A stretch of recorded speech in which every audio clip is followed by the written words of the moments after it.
Oh, oh, oh, oh, oh.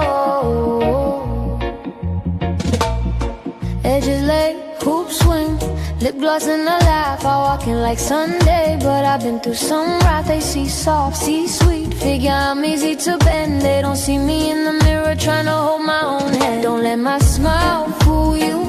I've been breaking in the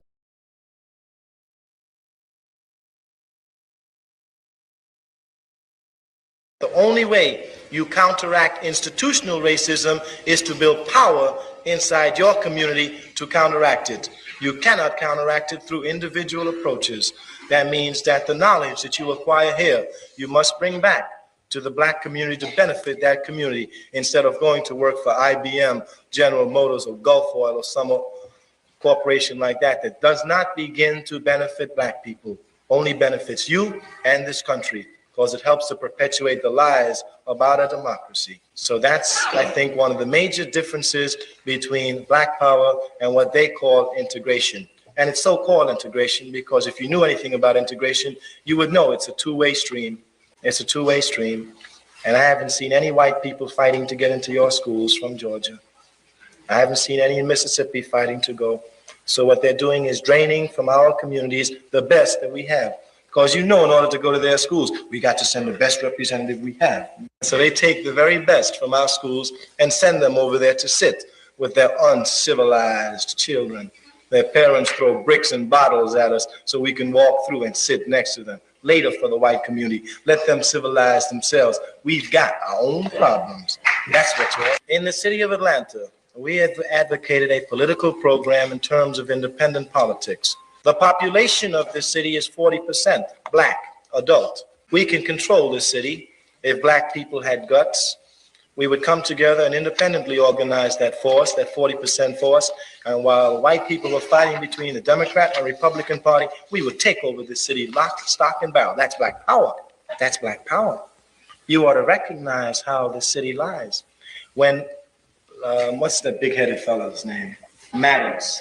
When Maddox ran against the progressive racist who's now mayor of this city, Ivan Allen, Maddox received more votes in the white community than did Allen. Do you know that? And the Negro leadership of this town told black people to vote for Allen.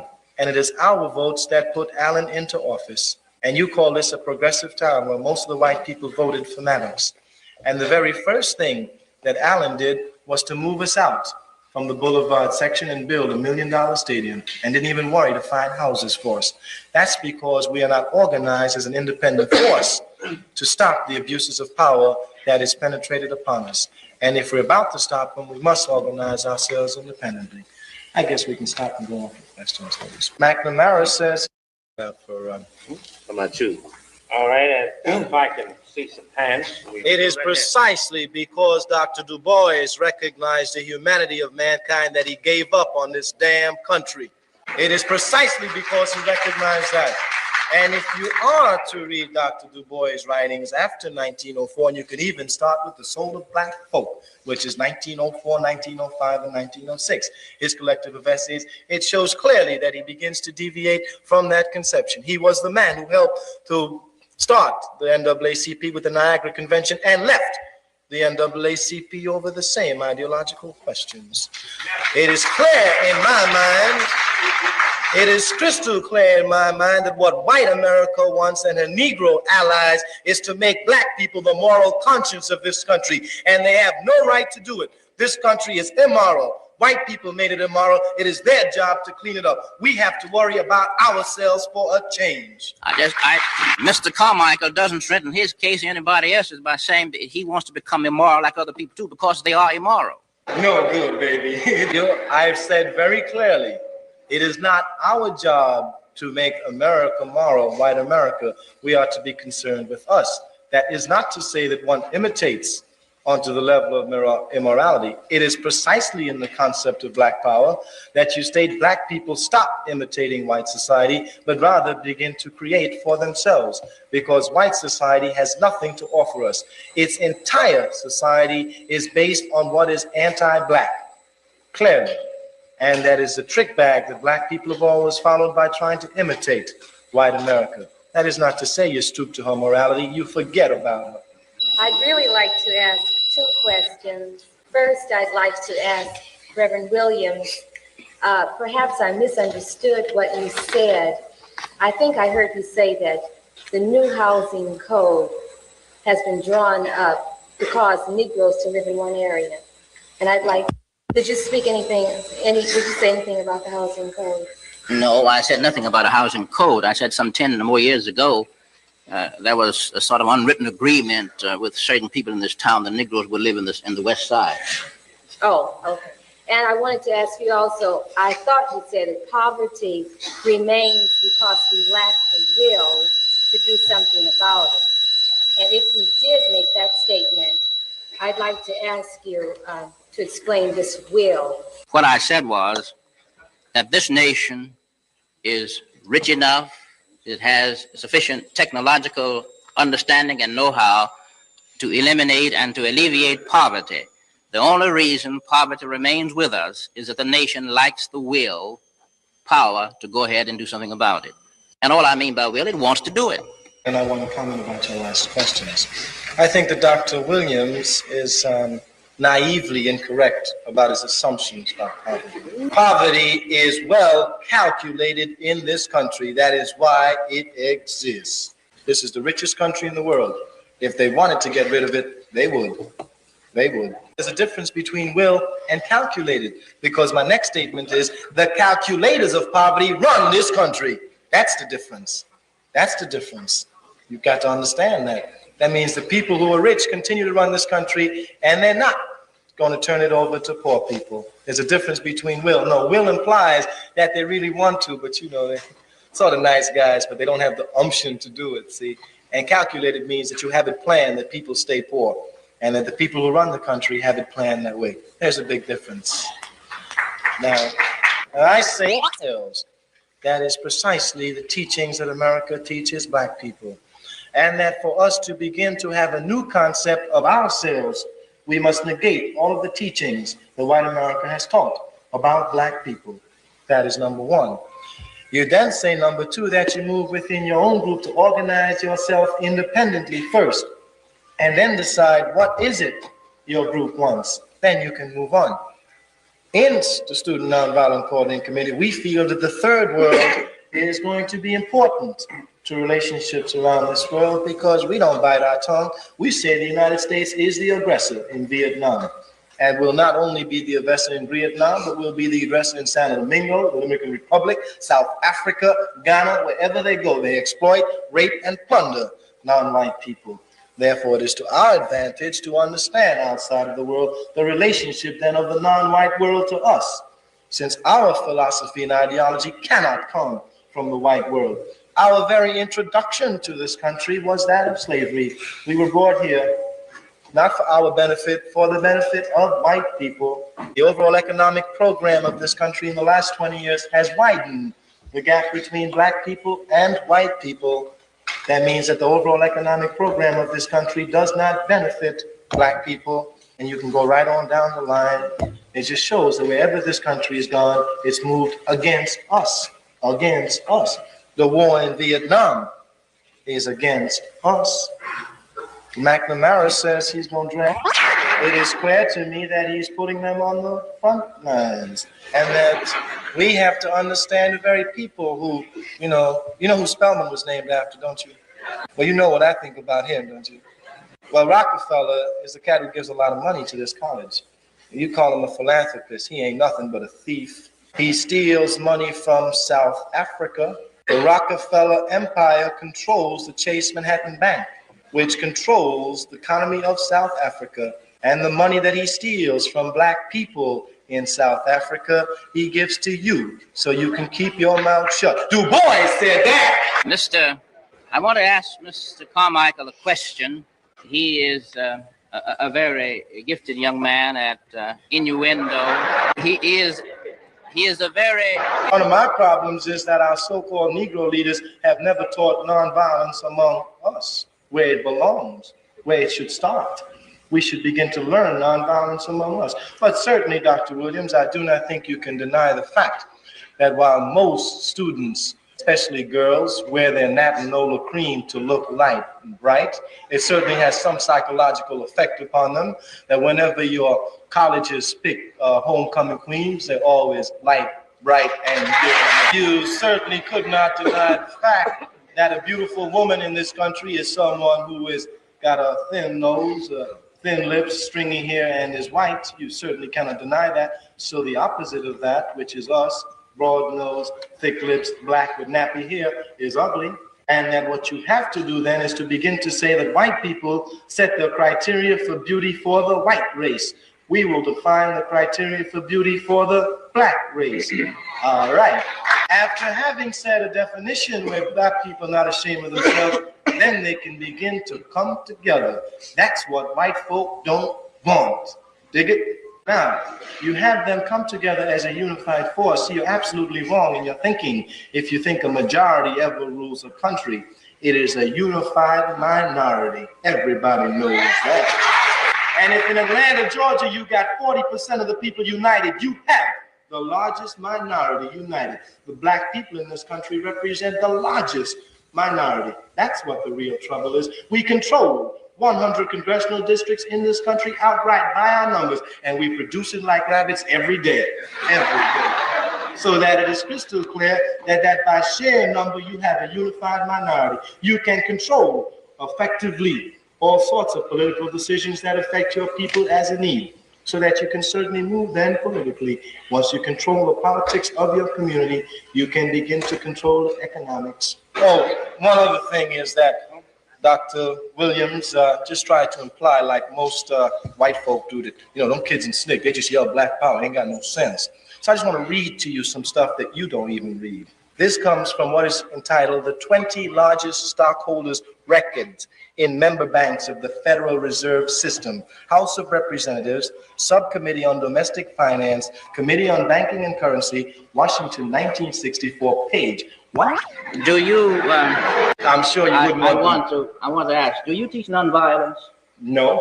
As a matter of fact, we say in SNCC, if a white man try to shoot us, we're going to kill him before God get the news. So we say, if white people don't want to be shot, let them keep their hands off of us. Our black parents made us. No white people won't chastise us. Don't chastise us. No, I do not teach nonviolence. In regards to me? You don't, first of all, you shouldn't say 10%. I have a thing about that, because I think white folks lie. I know black people more than 10%. I just know it. That's right. That's right. I know we more than 10%. Because we in every major city, we in the Army, we in the South, and we still multiply, and we got to be more than 10%. That's the first thing. But secondly, you don't have to be concerned about 10%. You're not asking for this country. You're asking for the right to govern and to rule your community. That's what you're asking. You're asking for white people to stop exploiting you.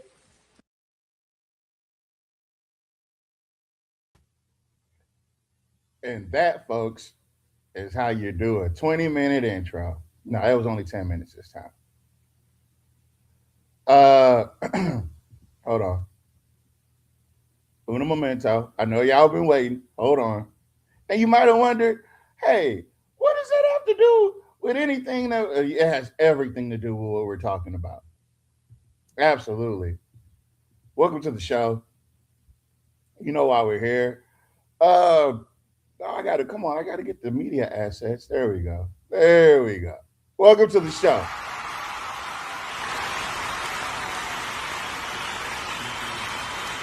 All right. Yeah, you know what this is.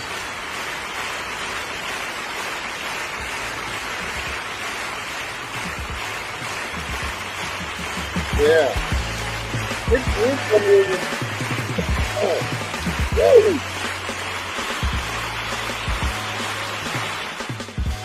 All right. Now I feel better. I just had to set the mood. All right. That was our good brother, Carmichael. Right? If you don't know anything about that brother, I don't know what to tell you. I should revoke your black card. Yeah. But he was talking about our community engagement, right? And at what levels and how we should be engaged in our communities. And the most important thing that we should do is galvanize in our communities. Last night the other night when I said that we should form a supermajority group of the people from District 1, the people from District 2, and the people of District 3. I don't care if you're a Democrat or a Republican. It don't matter, because when you walk outside, we all see the same shit. Now, it matters if you're a Republican and you don't mind seeing that same shit. It matters if you're a Republican and you want to see that same shit. We don't count you, or Democrats, right? What we need you to do is organize Districts 1, 2, and 3 and galvanize and become the largest Black voting bloc in Alexandria. That way, the Pentecostals can't tell you who to vote for or who should be your mayor. That way, nobody in District 4 or District 5 can tell you who the mayor should be. Because when's the last time Districts 1, 2, or 3 produced a mayor? I'll wait. Yeah, exactly. Never. Y'all don't think it's y'all turn? You don't think it's your turn? Okay. All right. Whatever. I'm with whatever you with. I'm with whatever you with. Meanwhile, back at the ranch, you got Cowboy Jock over here handling y'all real bad. Let's go ahead and play the beautiful bean footage. Right. So bathroom upgrades, kitchen cabinets, flooring. I mean, that's. Hold on. So they're doing that now. That's currently happening. Yeah, because when you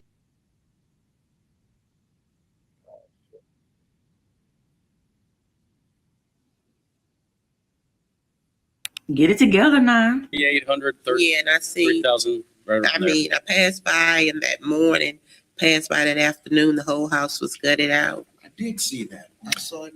So Yeah, that's the community greenhouse. development. That is this. So that's part of that program. That's correct. And then just across the street, I think we did a demo, or maybe just a block down, like a week or two ago. Next to the church. Yeah. Yeah. So we're rolling down 3rd Street at the moment. Okay. We're happy with the progress. All right. And how many houses do you think you will be able to do this for? So the home major rehab, Yeah. that one's I think for 15 houses. 15 houses. I mean, that money Goes quick. can only exactly. Yeah. Yes, sir. You can imagine. It's kind of first come, first serve. I believe with qualified applicants, there's an income qualification that was run last year, I believe. And how long does it take for a person to be approved? I'm not exactly certain about that. I mean, they do them in batches. There'll be one big application period, run the program, evaluate the program to see if you want to try to do that again. Because we've done lead rehab programs, these home minor rehab. They have to be kind of nimble with this program. That's why every year we have a new plan, and you see the adjustments over time. And this major renovation, this is the first time we're doing this.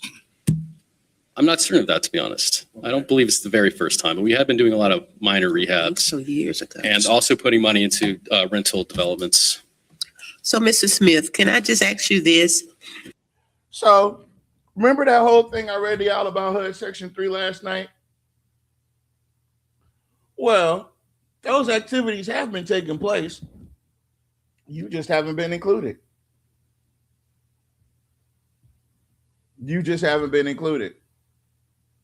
They've been renovating things. They could have included you guys.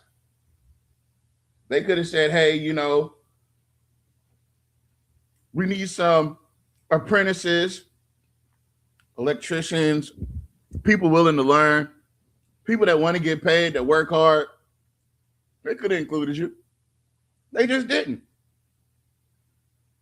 Literally just didn't. So, yeah. When you all have a project that's coming up for the constituents, can you actually send an email to our clerk so that we can know the time and date when this is going to take place, so we can notify the constituents that has actually been contacting me that may have missed out because I didn't know, when the projects was going to take place. Absolutely, we'll commit to that. Application opening for new projects? Yeah. Is that what you're saying? I believe it was at Bolton Avenue Community Center last time. Yeah, absolutely, we can do that, of course. Yeah. Thank you. So let me say this: when it comes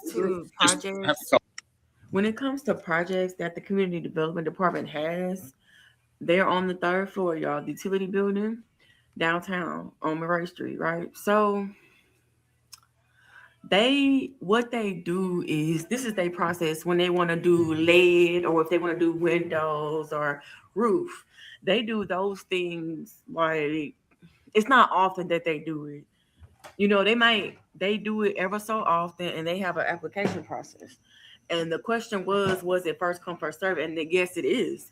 Because yes, it is first come, first serve, because there are several people that work on those cases, and some of them papers they don't even look at. So it'd be lots of applications, like hundreds of them, and they choose who they want to choose. I've seen them do it.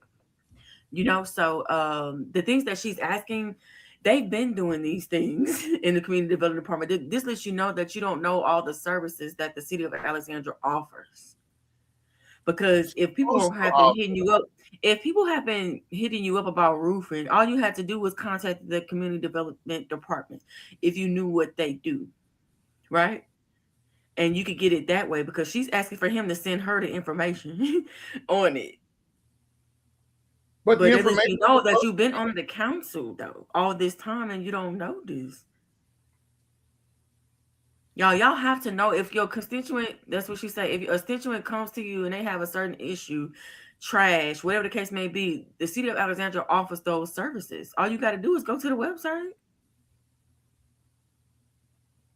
So, you know what? They would benefit from having what was that thing we looked at that Garden District has? Political liaison. So, you know what? That public group you're talking about? Hold on. Garden District. Yeah, hold on. Let me pull it up. Because they got somebody. Yeah, the Garden District Neighborhood Foundation, they got a whole position that's just about political interface. They got a direct line to the city.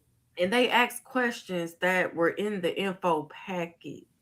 That lets me know that you're not even looking at it, because why would you ask if there was roofing and all? Yes, that comes with it. If you read it.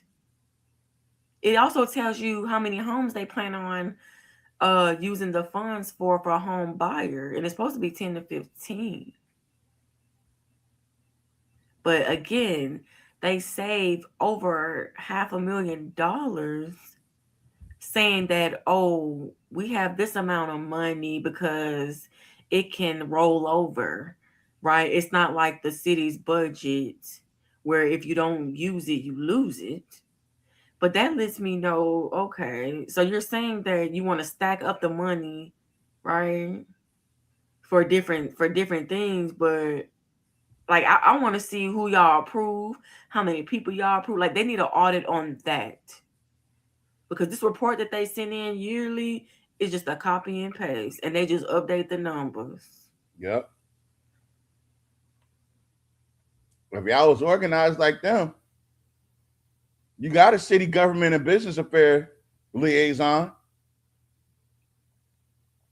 You know what I mean? And they can work with the neighborhood beautification liaison, right?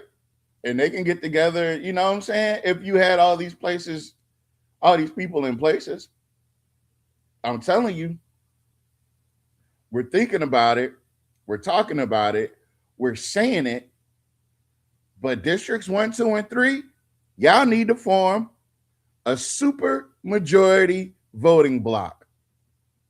You're already 55% of the city. Why not use it? Get the people involved. I mean, come on, folks.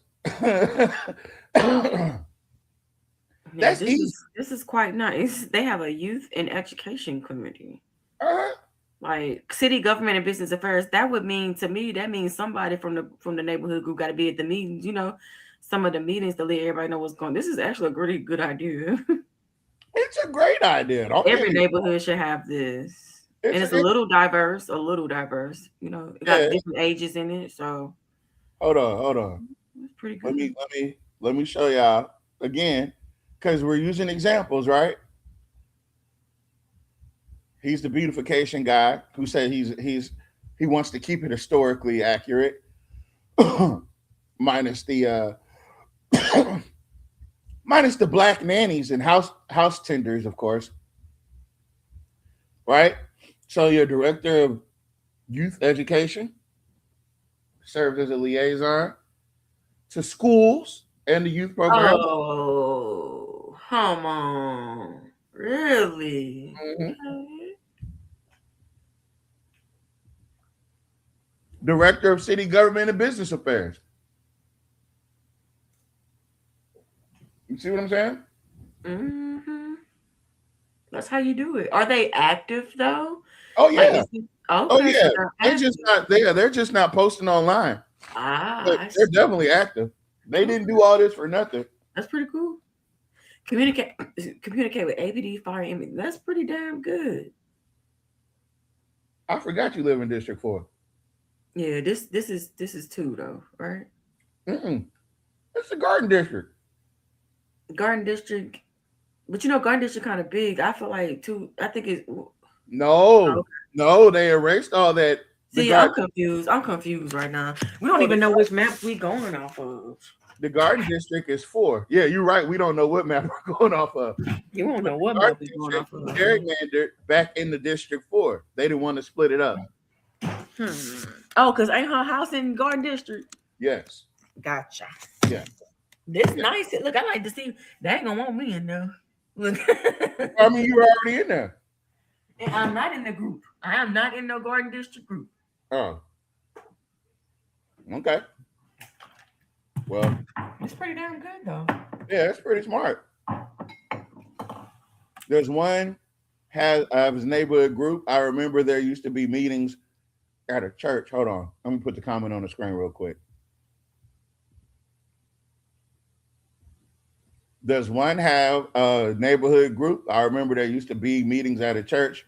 Was it Homewood, I think? I'm not sure. Oh, wait. Yeah, it's confusing. I was 2, but recently discovered I was Lizzie Mandered in the 4. He was Lizzie Mandered in the 4. Damn, not Lizzie Mandered. Not Lizzie Mandered. Damn. Well, y'all should get on the Garden District. What you call it? I don't think they like this. Oh. Well. Okay. All right. I'm too much of a realist. I don't know, man. You're a realist? We're not as, we got to get down to it. Get down and ugly. We don't care. Okay, I got you, baby. Listen, I'm with you. Couple of comments, Mr. Lawberdane. This is the first time, so there's going to be 748,500 for these new construction opportunities in home ownership. That is in direct. Keep listening, right? He's telling you these are new constructions, and I explained to you last night what HUD Section 3 is supposed to do, right? But instead of filtering the money back into the community by finding good workers who will do the work, who are willing to be trained, an apprenticeship and all that other stuff, instead of filtering that money back into the community, they're keeping it amongst themselves. That's your city government doing that. And as we read last night in the HUD Section 3, guess who can qualify as a HUD Section 3 business? City governments. But he's Can or telling can't? you there's millions of dollars that are being, well, several hundred thousands of dollars that is being spread around everywhere except for the community. Go ahead. I'm sorry. I forgot what I said. No, they can or they can't. Yeah, absolutely they can. They just ain't. Because they won't. I guess they can't. I guess they won't. That's why they front. That's how I know my look is out of like, I'm sorry. Direct, both translation and as compelled by the executive order I issued about home ownership to start pivoting them. So that's why you're seeing a big move toward the ownership side. That is in direct response to our comments that the two of us have been given to them. They are complying with that order. They have done considerably different work here.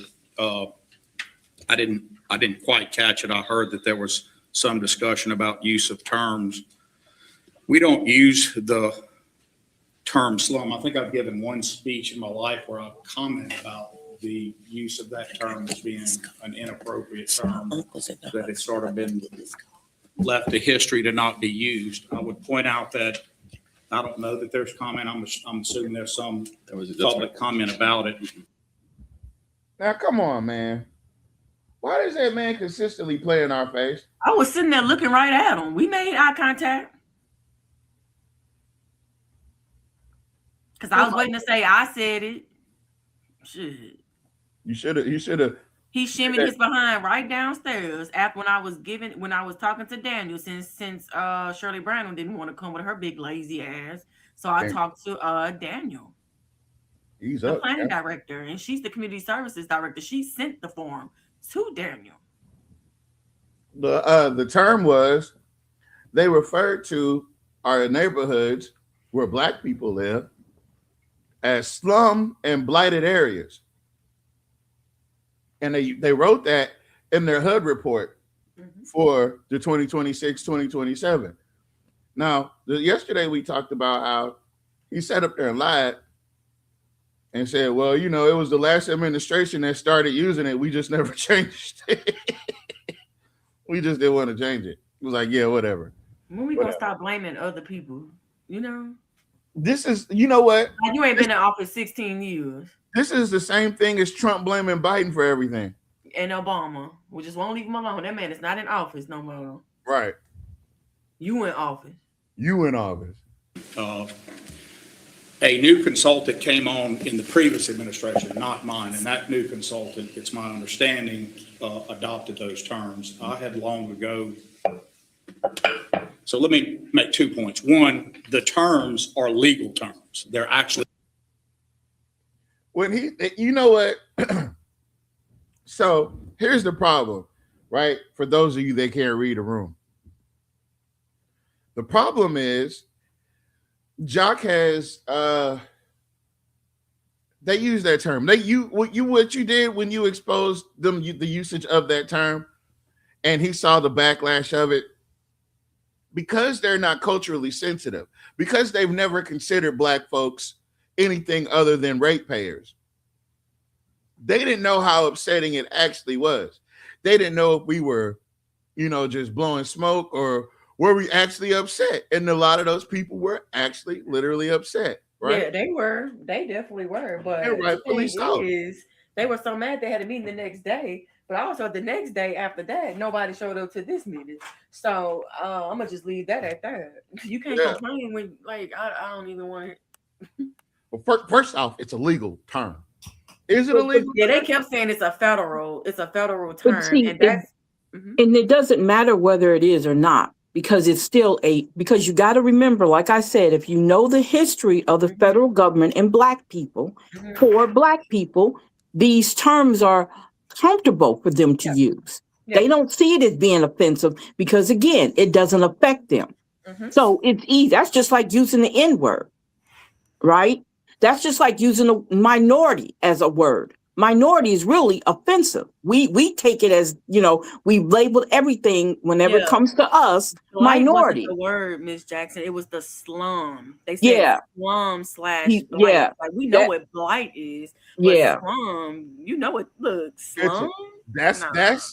You're comparing our communities to a third world country? When I Yeah, stayed in that's 1, 2, and 3, it wasn't the exactly. slums. So if it's the slums now and you've been in the office 16 years, who's to blame? Exactly. There you go. It doesn't So matter. He quickly always goes and always blames somebody else.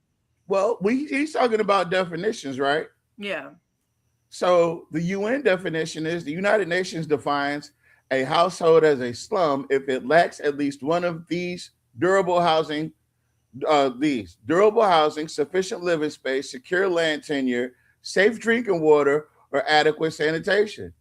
The general traits, often termed informal settlements, slums frequently feature overcrowded living conditions, poor structural integrity, and elevated risk of crime and health hazard. On a global scope, an estimated 1 in 7 people globally live in a slum. Well-known examples include Kibera, which is in Nairobi, Makoko in Lagos, and Davari in Mumbai. Those are real slums. And I don't say it in a bad way, but those are real slums. Like, they got it real bad, out there versus what we have in America. They usually emerge due to rapid rural to urban migration, a lack of affordable public housing, and widening economic inequality. There you go. Impact and solutions. The challenges. Residents face continuous cycles of economic hardships, vulnerability to natural elements like flooding or fires, and higher rates of preventable diseases. Upgrading. Experts generally advocate for slum upgrading, which focus on legalizing land rights, bringing in infrastructure, paved roads, and plumbing. Yeah, slums don't even have paved roads. And the ideal, that's why I say you got to listen to it's illegal and it's federal. It's still, that's how they consider us. The federal government considered us in those ways. A slum is a derogatory term, right? It's a derogatory term for a highly populated urban residential.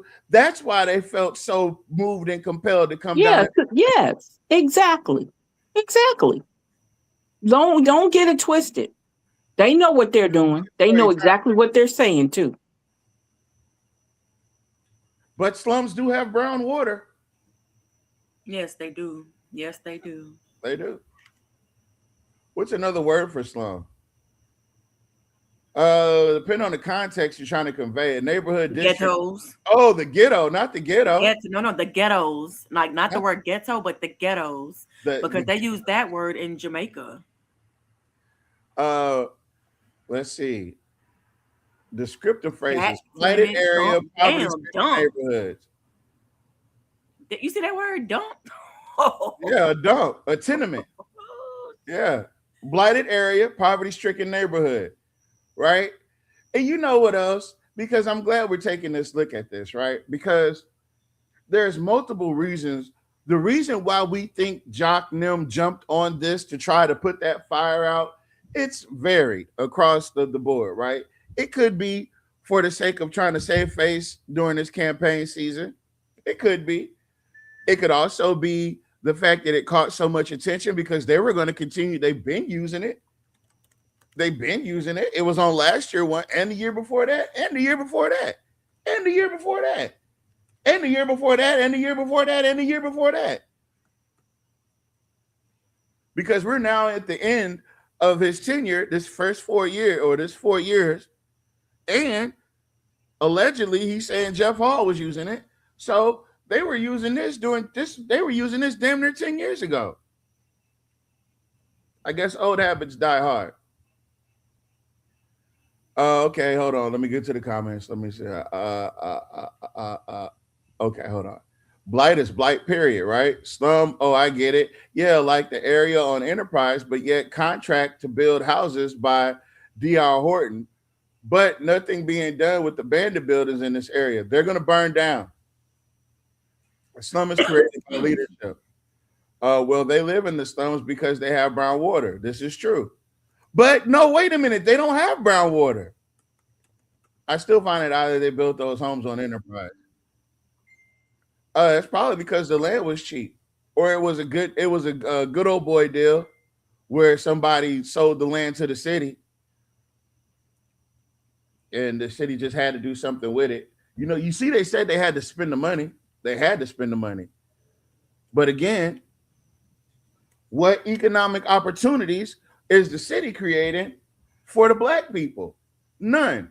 But what economic opportunities are they creating for Pan American, for Yankee Clipper, for plenty. They go out of their way. Man, when they do bids, y'all, they choose the same people, bro. Like, you got to go through that info packet. Like, they choose, and Pan American, they have contracts with the Rapides Parish Police Jury and also with the city. They own this place, man. Pan American, the POA, who else started the P? They own the city. The police. A densely populated, usually urban area marked especially by poverty. So wait a minute. So you know that there's poverty in these areas, and you still created the Reignite program. That's exactly why this is exactly why I say the things that I say. We say the things that we say about this $80 million to $100 million project. Jacques Ward threw in our face the Reignite project, and he's already spending money on it. And you see that they're calling our neighborhoods slum and blight. So if we have slum and blight communities, why the hell are you taking our 80 to 100 mil to do a BS project when we have other needs? Y'all got to make it make sense. So when we say stuff like that, they ain't got nothing to say. You're not supposed to be saying it anyway. What? Whatever you just said. Why not? Oh, exactly. All right. So they said hospital. Nat backstage. Yes, sir. Yes, sir. What's going on, baby? Ain't nothing. You know, when they say the word slums, what they're not saying is the slums are created by neglect.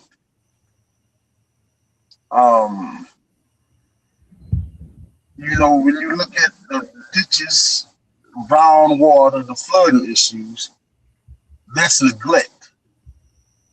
And just like they do in the third world countries, when something bad happens, the neglected areas are the ones to suffer the most. So when it rains and you turn on your water faucet and brown water come out of there, that's neglect, because that's not going to happen on in District 4 and 5. It might happen in parts of 4, but it's not going to happen in District 5. And that's pure neglect. You can't call me, hey, you N-word, and then say, oh, I didn't say nigger, I just said N-word. So when they change the terminology to target areas, they're still saying the slums. It don't make no difference. That word actually is in there. It's a target area slum. Like, it's all three of them words is in there. So which one? All right, so check it out. I asked because, you know, I'm all about data centers, right? I'm just joking. Mm-hmm. But the formation of slums, I said, how are slums created? Right? The formation of slums is driven by several intertwined factors. Rapid urbanization and migration as populations shift from rural areas to cities seeking better jobs and education. The massive influx of people overload the formal housing market. Okay, that doesn't apply. Lack of affordable housing. City planners often fail to build or zone for low-income housing, leaving marginalized groups with no choice but to construct their own shelters.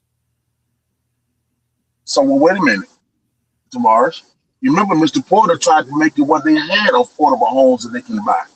But they said, no, we'd rather them be in the slums. You see when I say it's creative? Yeah, I see what you did. It's creative. Yeah, don't forget they said that. Poverty and informal. They said no. Widespread poverty and reliance on informal, low-paying jobs make formal housing and rent entirely unattainable for large segments of the population. Insecure tenure. Informal settlements frequently sprout up. That doesn't. It kind of does. Informal settlements frequently sprout up on unowned, abandoned, or hazardous land, steep slopes, floodplains, or near industrial zones where residents lack legal property, the rights, or title. Industrial zones. You remember that? You know that plant right there on Willow Glen Street? You talking about where the Creosote plant was? The Creosote plant, and then the brick place right there. The Hodges Stockyard? Yeah, the Hodges Stockyard. So these are created. So if you're going to call them the slum, then bastard, you need to be the slum lord then. They are the because you've been there 20 years. That's what That's what I've been trying to get people to understand. If there's going to be a slum, there has to be a slum lord. Because it can't be a slum without a slum lord. So who owns the majority of the real properties out there? Somebody that don't stay out there. Somebody in District 5. Mm-hmm. Somebody in District 4. So this stuff, and for only one district to say something about it, that's a problem. You know, but now nobody can come to the city council meeting. I don't know what to do. Sometimes you got to just chuck the tail in. Man, look here. I'm not scared of every person that shit between two shoes. I'm going to put it like that, not mean it like that. This stuff that they got to come with their hat tucked in their head and old Master Jaguar shit, this out of it's pathetic. It's pathetic. But the slums are created, and you have slum laws to create this problem. You say they say about the jobs. We don't have no jobs in Alexandria that pay a livable wage. So if it ain't livable wage, then guess what it is? It's leaning towards the slums. Oh, it's slave wages if it's not livable. There you go. It's slave wages. You can't. There ain't no way around that. You slave. So that, like you said, it was a famous rapper that said, and I quote: "You can put lipstick on a pig, but it's still pork." Oink oink. Oink oink. Boy, that line gonna stick with you forever, man. I can't even find that song. Well, I'm beside and deep sea diving. I reside with the beat. The last decade plus I was survived the years survived good. The last decade plus I survived being deprived of good sleep. Oh man, I was right on that one. You see? So hey, it's still pork. So this stuff about target areas is still the same as slum laws. N-word nigga. I say whore, you say hoe. You say more, I say more. What's the difference? Well, what's the difference? One of us is black and one of us is white. You see, and all the reason they doing that right now is because of election time. That's all. It's a scam. It's a scam. We being tricked. It's a trick. It's a trick. In the HUD statute. So they're in both the regulation and by statute, and they define them a little differently, but they go together. They certainly don't mean the most negative version, but it's a word like other words. It brings on a negative thing. It's just a word like other words, like the word. The word is just a word. It's the bird. The bird is the word. But do you understand how they're devoid of how that word is powerful? Do you see how he says it's just a word? It's just a word. And he doesn't understand it impacts. If my address is in that area, what he calls slums, then guess what that does for me? How does that make me feel? It shouldn't make you feel no type of way. It's just a word. Yeah, that's what I'm saying. So it's it's just a word. Let me stop. You feel like Florida Evans on Good Times. No sense of hope. Exactly. All right, hold on. When that goddamn I first saw before it pop open. Somebody gonna lose an eye. That's what Mr. Porter said. Y'all You need know what he look like? What? He look like a bag of Lay's potato chips.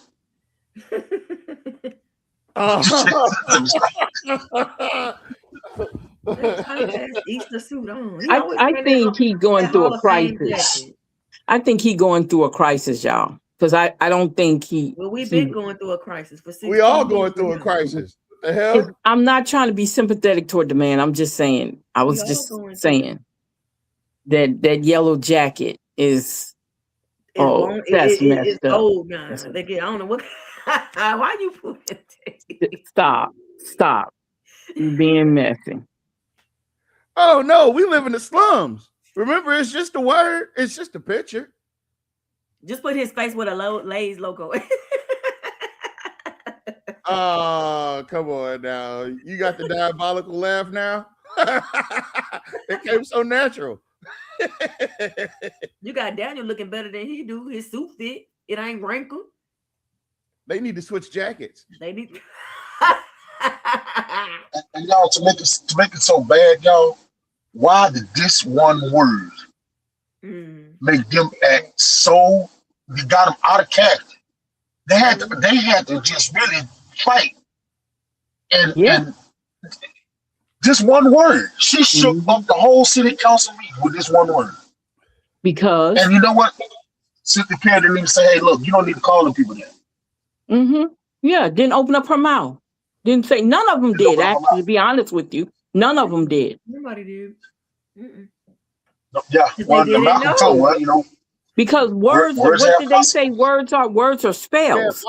Malcolm did tell him shit. Words matter, motherfucker. Words matter. They do. If you constantly say the same thing over and over again, and you're using that word, that's why I say you think about what you're saying to a group of people. You're minimizing their existence by saying because of their circumstances, which a lot of it is beyond their control. Yeah. When you're steady saying these bad things about them, how do you think that makes them feel? And a lot of them can't leave. You know what I'm saying? Exactly. They can't afford to leave. I stay in District 4, right? But I'm in a 2-person household. If it was just me, I don't know where, you know what I'm saying? I don't know where I'll be able to afford to stay at. But again, why would we want to stay in a neighborhood like that? Why? Just because of the cheap rent, the house is messed up, the crime is terrible. You know, they don't complain in 4 and 5 though. If you think about it, right? That's why that is considered spell work. For those of you that walk in the spiritual world, when you write something down and you attach it to something, you're literally doing spell work on them. Exactly. Spelling out a word to put attached to them. Slums. A slum. Mm-hmm. And you know what the definition of a slum is, and as long as it's okay to call it a slum, it's gonna be okay to keep it a slum. Exactly. Like I could say we grew up in the projects. I can say we grew up in the ghetto because actually certain areas were ghetto where I lived at. Yeah. But I didn't use that word. I used projects because we did live in those 14-story projects. But they were considered low income. Yeah. So I do understand that. Yeah, Miss C, it's to the point now, Miss C, like it used to be cool staying in the hood because they took care of their homes. You know what I'm saying? Like the people that stay in the hood, they want to, especially in the village, Acadiana Village, you know, they and I was raised over there, you know what I'm saying? So they those older people, they'll give their homes to their kids because I didn't heard this story. Exactly. A kid or a family member, they don't take care of it no more. You know what I'm saying? They don't take care of the car, don't take care of the house. And then a lot of them houses end up being rent houses. You know, so they just end up the Acadiana Village, the village look bad, man. I hadn't been there in a long time because we used to live in the village. All the older folks, they don't. Like night look the best though to me, honestly, when it comes to the slum and blight, because 1 and 3 looks real bad. Yeah, Acadian Village. Yeah, you know, if you lived in Acadian Village back then, that was the thing. You know, you lived in a nice area. Yeah, y'all know the story behind Acadian Village, right? What's the story? The story is Mr. Lavedan, the lawyer, the father. I think he was like the first family that moved there. Come to find out, those houses mainly had white folks living in. When they found out that white folks, those were low income houses, that was through the HUD programs, they Mr. Lavedan brought that to their attention. So they quickly either start renting those houses out or they moved out and sold those houses. That's why it turned into an all majority black neighborhood. I mean, there's another side to that story, right? once the first black family moved there, Mm-hmm. it was the white flight. They dipped Yeah, out. they all took, they left. Or, yeah, they all left. But they weren't supposed to be living there anyway. Because Right. they found out that it was illegal for them to live there because they were making above what the money you were supposed to be able to live in that area. Because Well, those were houses for affordable housing. It was set up almost like affordable housing. I tell you what, and this is no offense to anybody that may take offense to it, but the welfare system, the food stamp system, was created in the 30s. Yep. Black Sure people was. didn't get a hold of it until the 60s and the 70s. Yep. They had a 30-year jump. Yep. On food stamps. Yep. And did you know you had to pay for your food stamps back then? You didn't get a card. Those stamps, those books, back then, black people had to pay for those books. Wow. They were the first one to sell food stamps. That's right. Sure was. And it was legal. The only way they could get the food stamps was to buy them from the government, from the state. So this is why I guess sometimes I go overboard, because when you look at everywhere there was a leap and bound for them to get a head start on something, they always got a head start. I'm talking Always. about a whole generation's worth of head start. Yes. Yes. Go ahead, now what you got? Oh, nothing, man. I got emergency going on, but it's all right. Everything good. All right.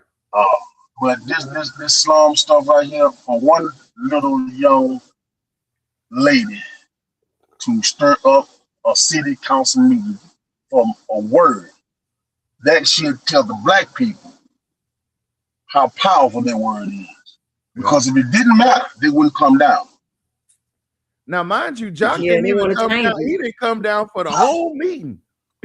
Exactly. Exactly. So what is so that's what the black people gotta understand. Words do matter. Representation. You're more than you're more than what they say they are. You're more than what they say that you are. But you have to do something about it instead of letting them dictate who represent you in that damn city council meeting. You need to stand up. That's right. Damn slums. Slums, that means uneducated. Yeah. That means a whole lot of stuff. Yeah. Hello? And there's a lot of people Brother like, Kevin- well, Brother I think Kevin Malcolm was said- saying. Brother it Kevin was said that food stamps turned 87 this week. damn. And we didn't get them till about 50 years ago. And we really can't get it, man. They so strict on the stamps now.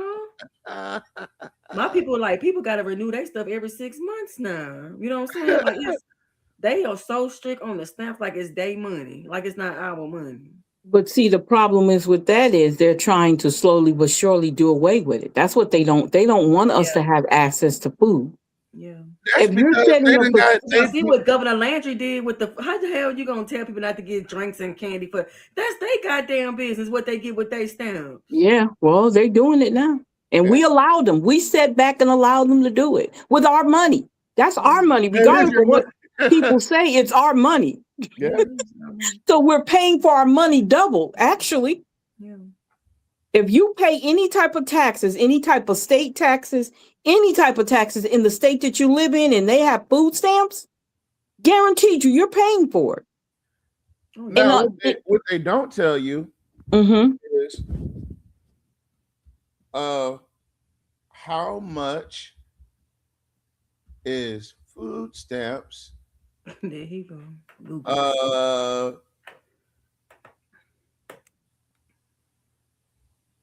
But no, like a percentage of our taxes that go to food stamps. No, I'm talking about what percentage of the food stamps is actually a part of our budget. That's what I just said, Tavares. You just switched it around. How much? What I said it's about 1% of our taxes go to food stamps, and they make it sound like it's their whole every bit of your. That's what I work hard for, and we got to give it to them. But you fail to realize if you have a job, and you get food stamps, you're buying your food stamp. Think about it like this, you guys. It's so bad for Americans, which we don't want to talk about, that we have our soldiers that are on food stamps. I remember going to the grocery store with family of 5, and the father was the breadwinner, and they're standing in line with food stamps. Military people are on food stamps. Do you see that's these how numbers? bad it is? Do you see these numbers? Do you see these numbers? Yeah. What is that? Probably like $5 to $10, maybe? No. That might not even be No, good. listen. Food stamps, officially known as the SNAP program, account for roughly 1.4 to 1.6 of the total federal budget. Mm-hmm. I'm saying, so if it was like, I'm saying, for, let's say my check is $2,400, that would be like $5 maybe, right? It's like a real small percentage. No, maybe no, baby. $2-3. This is how much the federal dollars go into the food stamp program. So that's really not nothing. That ain't a goddamn thing. Yeah. Damn. But you know what? It's easier to point at a group of people, no candy and soda, but still cookies, ice cream, and snack cakes. It was pointless. You damn right it was. And seafood too. And seafood too, goddamn it. Too. They be doing them goddamn. I ain't hating. I want a crawfish boil myself, but I'm just saying. Yeah, it's crazy. It doesn't go above 2% of the federal dollars that go in the food stamp program. But you can't tell ignorant people that. I'm sorry, I'm calling them ignorant because ignorant is lack of knowledge. They don't like. Yeah, they don't like. They'll run from a number. Now it says the federal government funds 100% of the actual food benefits, and while the federal government splits the administrative cost. While the state, But if the federal, so who pays taxes? Don't we all still pay taxes? Yeah, I mean, no, I agree. Yeah. So either way it goes, we're paying for our food double. I'm trying to point out the fact that they literally are crying about anything and everything. Meanwhile, they don't want to give us nothing, y'all. I mean, they don't. We can't earn nothing. We can't. They don't think we deserve it. We can't be given anything though, and I do mean anything. We're poor. You know, we're begging. We always complaining, but y'all do the same stuff. They do exactly the same thing. You go to them damn food banks sometimes, see who's in them food bank lines. If these city contracts ain't government welfare, I don't know what is. Exactly. Then they got the nerve, before you play it again, then they got the nerve to hold the money. It's not your money, it's not y'all's money that y'all holding on. It's not about the money, baby. It's about controlling the economy. They're controlling the local economy. That whole approval process do not go like that. They will put out the flyer and whatnot, which they don't do KLB. They don't do none of that. Okay, they'll put out the flyer, and next thing you know, I just saw people coming up there. I'm like, damn, where all these people coming up here for? Right? Number of black people though, y'all. I didn't see not one white family. You know what I'm saying? Come up. You had to come up there physically and do the paperwork. It wasn't online. So they did the paperwork. It was given to different people in the department. I'm sorry, they had stacks of them.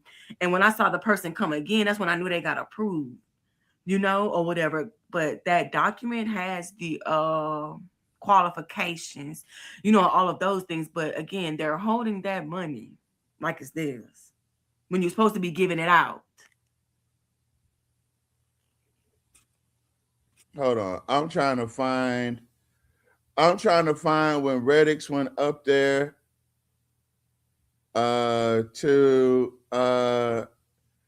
it was election season, and he called himself trying to get everybody to come up to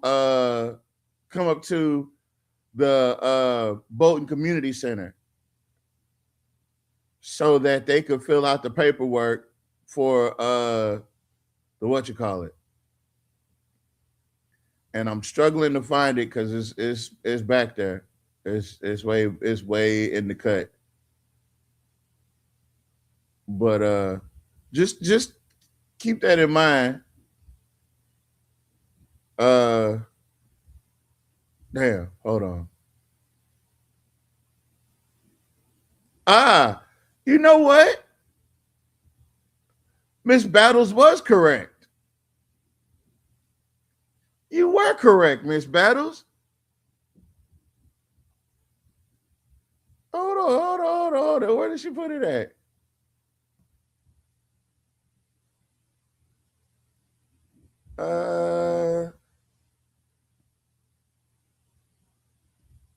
Boom.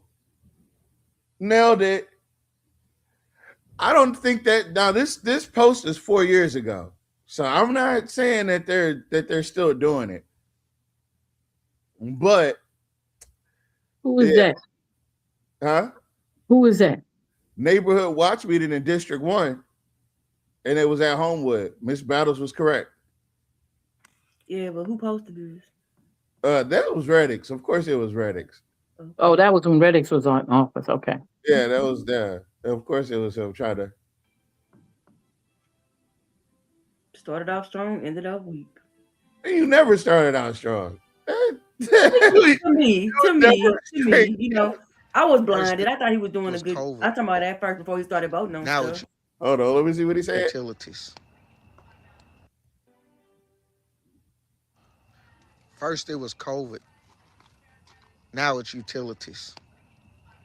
The stress of going to the mailbox, seeing this. For 18 years. That's right, and I paid all the utilities and fixed trailer up and everything else. You're 2 months behind on the utilities. I've been in the hospital for 30 days. As the sun sets, no person should have to make the choice between paying some of their utilities or buying groceries. Be there this Monday, October the 10th, 6 o'clock p.m. at Homewood Baptist Church at our neighborhood watch meeting, as we will have a specialist on hand to help you analyze your utility bill. 2 months later, they created the Restore Plan. I mean, I'm sorry. I don't mean to laugh. I'm not laughing at y'all. I'm just saying. 2 months later, they dropped the. What a winner. And mind you, listen, let me show you how deep Jock how far this goes, right?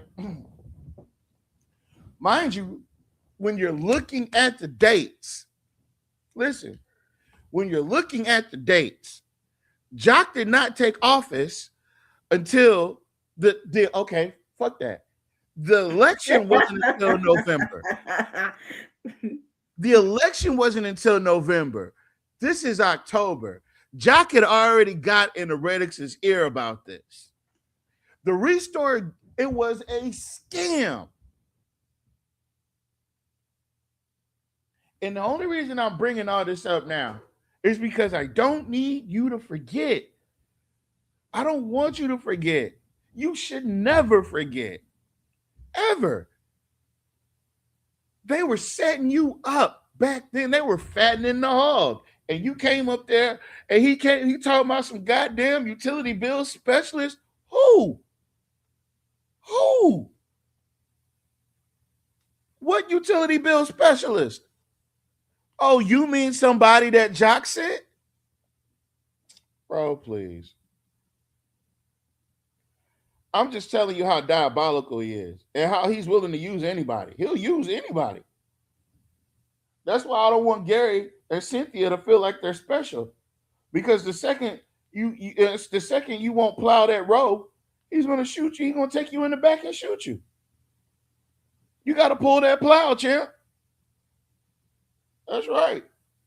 But yes, that's what that if you want to talk about who was on your side, it wasn't him, because 2 months later, he was sitting side by side with Jock on News Channel 5, helping Jock celebrate his big win, telling you about the Restore Plan. Mm-hmm. And that's he pulled you. You weren't even the president, or he pulled you. He wasn't even in office. He knew he was gonna win. Who wasn't in office? Jock. No, I'm talking about when they was a win on KLB. Yeah, he had just got elected. That was that December. That was December of 2022. This happened in October of 2022. So all this shit was lined up. Jock knew he was going to win. That's why Jock didn't care about campaigning. He knew he was going to win. He knew he was going to beat Jeff. Mm-hmm. But there's a lot of people in that race. But see, the thing is, I'm wondering. I said that before when he won. Jeff was in on I it, wonder right? if the fit, if it was already. I mean, because he didn't really do a lot of campaigning. He really didn't. Not. He did not. And that's strange for someone who's trying to get his seat back. Jock didn't have to campaign. Yeah, he didn't because it was already in. But now we got this. We got this version of or Daniel and them had mentioned that people were questioning about it. We went and looked, and so this is being carried over because this is federal law that uses it. It isn't us that came up with using those terms. This is HUD itself that uses the term. Some people may challenge that and tell HUD they need to kind of get up with the times, but I just want you guys to know that one of the things we're bringing shortly is a new consultant. That's correct. To you guys. And so along with. Why are you steady adding more consultants and this is the end of your tenure? Don't that person got to get paid? No, wait a minute. Why all of a sudden you're bringing a new consultant now that this word's been brought up? You weren't talking about that shit before.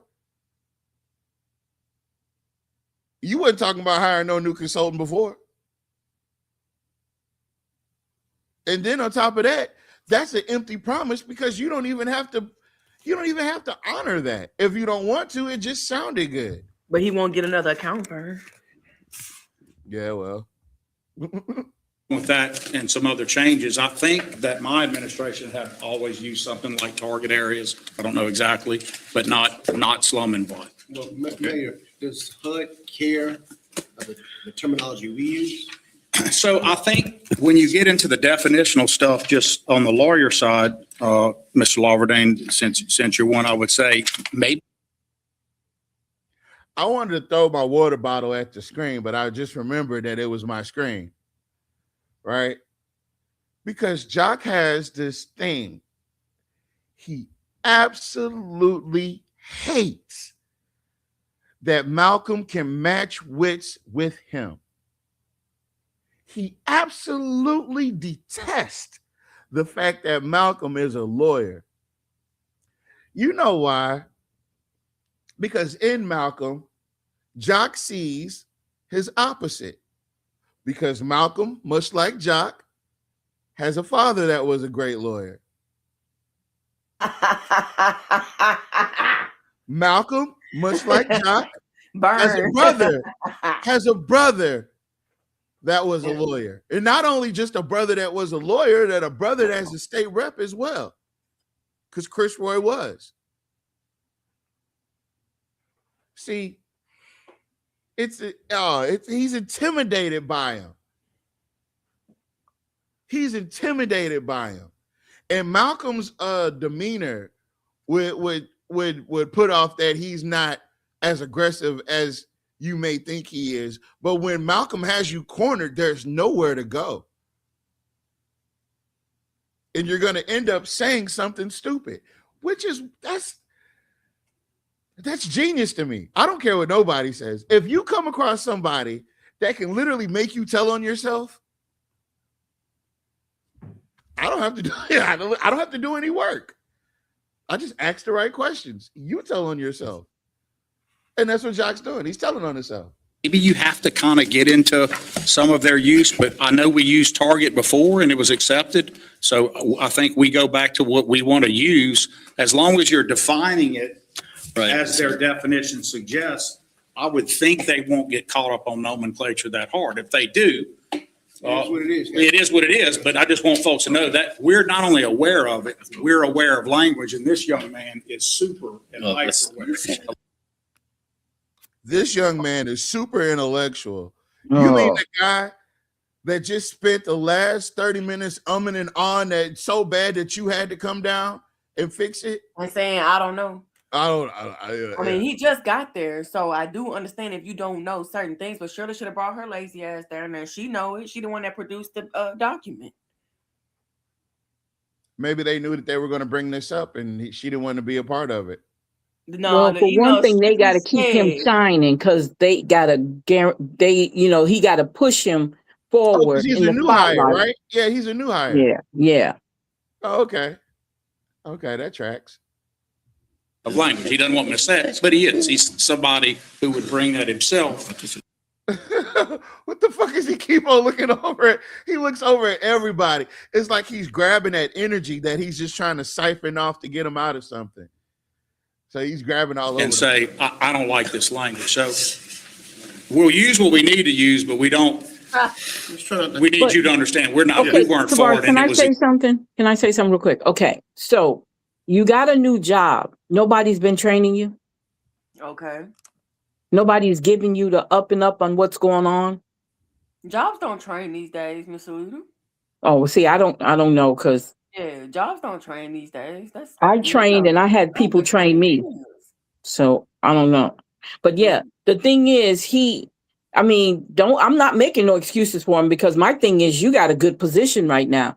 So I think doesn't he get paid over 100,000? So I'm thinking you're worth your salt. Is that how they say it?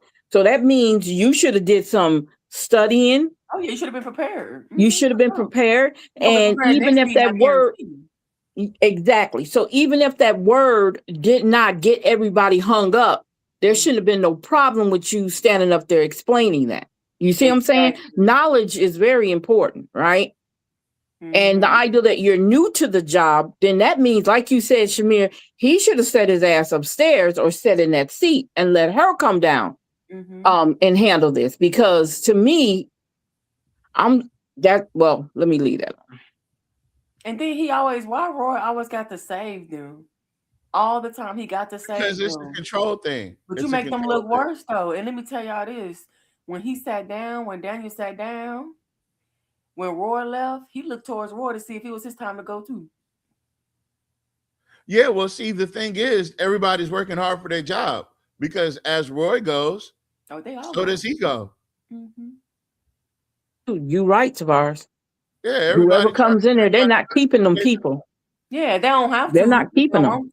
The only people that they have to keep is the civil service people because you cannot, you don't have no jurisdiction over their they job. Be classified, I believe, right? They have to be classified. You're right. But contract workers and all those people that's he hired, they can head out the door. They can go. Yeah, that's how I go.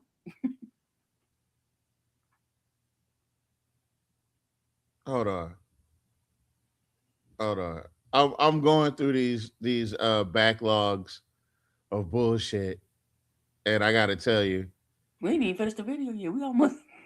Hold on. We gonna get to the video. That jacket pissing me off because you're not supposed to sit down with a button. I mean, and then you see Daniel when you're standing up, you're supposed to button it. Don't nobody got. It's opposite day. Nobody got decorum. I'm not a man, and I know this. You supposed to, when you get up, you're supposed to button it. When you sit down, you look at him. He look like a stuffed cheese block or something. Come on. Look at the button in the shirt. He looks like a jalapeno popper. Yes. A stuffed I'll leave that man alone with his clothes. Yellow bell pepper. Yeah, I'll leave that man alone with his clothes. Y'all are terrible. Man, look how it's tight like that. I can't even sit down. That thing pressing in his stomach. Hold on. I got you. You know when you get done eating and you got to unbutton your pants? That's how his shirt. He looks like a pair of unbuttoned pants. No, he look like a pair of button pants when you full. There. This boy said Donald Trump filed for bankruptcy over 4 times. Walt Disney went bankrupt at least twice. One became president and one became a household name. Both of them were racist. Existing apart from us. Sounds good. What matters is every 10 years, we have to evaluate 25%. I mean, there's an objective criteria. Oh, Kathy was giving him the answers to stuff too, by the way. If y'all Kathy was giving him the answers to stuff too, by the way. Who? Caffrey. Him right there. That's his name, ain't it? Yeah. You say he was giving them answers. Yeah. The whole time. Versus not, whether it's qualified. I think HUD cares a lot more. Talk about just 1 second again. Make sure they understand. Shut the fuck up. Shut the fuck up. I see why your pay went up $4,000 because you do everybody. You do every goddamn. in the city. Hey, shut the fuck up. You're fucking it up, man. Daniel can't even, he get paid to do what he got to do. You can't even let them talk. You got the planning director. So let's call it target area and just remember that It's still the slums. despite their nomenclature being poor, it's a great opportunity because it allows you to reposition money that might. Now you got it. Can you dig it? What'd he say? Let me run it back. I mean, there's an objective criteria in how you evaluate a target area versus not, whether it's qualified. I think HUD cares a lot more. Let's talk about just 1 second again, make sure they understand. So let's call it target area and just remember that despite their nomenclature being poor, it's a great opportunity because it allows you to reposition money that might not meet income levels and other things, and what I call hybridize this to help have a great function. For a minute, just 1 second. He said sorry to Jock. Did he say? Yeah, listen. What the? I missed that, y'all. I missed that. I was looking at something. I'm sorry. I'm gonna tell you what's going on behind the scenes. What's sorry. going on behind the scenes is Jock is whooping them people ass. Jock is He cracking the whip. Yeah, he cracking that whip. But here's the problem that you guys missed. Take my spectacles off for this. He said, the more we call it what it is, the more we're able to get funding for it. And the more funding we're able to get for it, the more able that we are to move that money around. Meaning, if we call District 3 the slums, we can get money for it and move that money to downtown. That's what he said. That's the only reason they call it the slums. That's the only reason they keep it like that. Really. Poverty is profit for politics. It is. As long as you got poverty, you're going to get federal subsidies somewhere. And it doesn't mean that you got like as much federal subsidies as they get in the city of Alexandria. You would think that our side of town would look just like theirs, because they're actually spending taxpayers' dollars on their side, and we're getting federal dollars. But if you don't apply for the federal funds, if you're not doing anything significant with the federal funds, like empowering the community with those federal funds, then nothing changes in those communities. You just build more shit on top of more shit. You never actually fix the problem. Fixing the problem would include using HUD Section 3, where you can employ people to do the construction in our own neighborhood. You can train people. You can hire minority-owned businesses to do the work in those communities. But instead, you write up these FRPs to de-include certain parties. It's just political disenfranchisement. That's all it is. Poverty is a profit for politics, and he's going to keep you there. But listen, It's a good thing. HUD is just stuck with an old terminology. Okay. I agree with you, Mayor, but it's a good thing. Poverty is a great thing. The slums, awesome. You guys don't understand. It means big money for us. Exactly. And to the people that this would really be beneficial for knowing that term is out there and turn some people off. So. Yeah. But again, we didn't come up with using that. We're not. That's not something that. Oh, what is going on over here? He quickly wanted to correct that. We didn't do. Oh no, we didn't do it. Wasn't us. It was just it us wasn't us. for years. Yeah. We're doing. All right. All in favor? The fuck. You know what I'm saying? You're like, shit, God damn, I got to explain some of these motherfuckers every 5 minutes. All right. Any opposed? Motion carried. H, ordinances for final adoption subject to public hearing. Number 27, to consider final adoption of an ordinance authorizing the mayor to accept the low bid submitted for the former downtown Weisengo Ring parking garage and adjacent structure site demolition and clearance. Moved by Councilman Fowler. Second. Second by Councilman Malloy.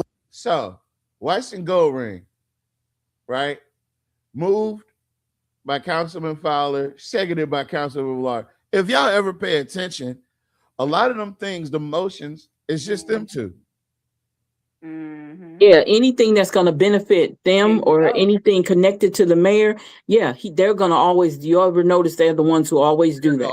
Now watch how fast Fowler and Ballard, they be moved. Mhm. Half the time, 90% of the time, but when they start moving that stuff, move second. And then you got to check it out. You got to check it out every once in a while. Villard and Johnson do the move in a second. But you gotta watch it. She doesn't second anything. Felter doesn't. And usually when it's about us, I'm gonna tell y'all. Grandma calls them a repeater when they repeat stuff that you done already said. She's a She's a Head Start teacher. So my grandma says, I call her a repeater because you'll sit there and say the sky's blue. She'll say, so the sky's blue today, right? Right. No, it's not. But when it's concerning us, you'll see Malcolm make the motion. You'll see Jules second. It's just, you got to watch the patterns. You got to watch the patterns. Board, public comments, Mr. Scott.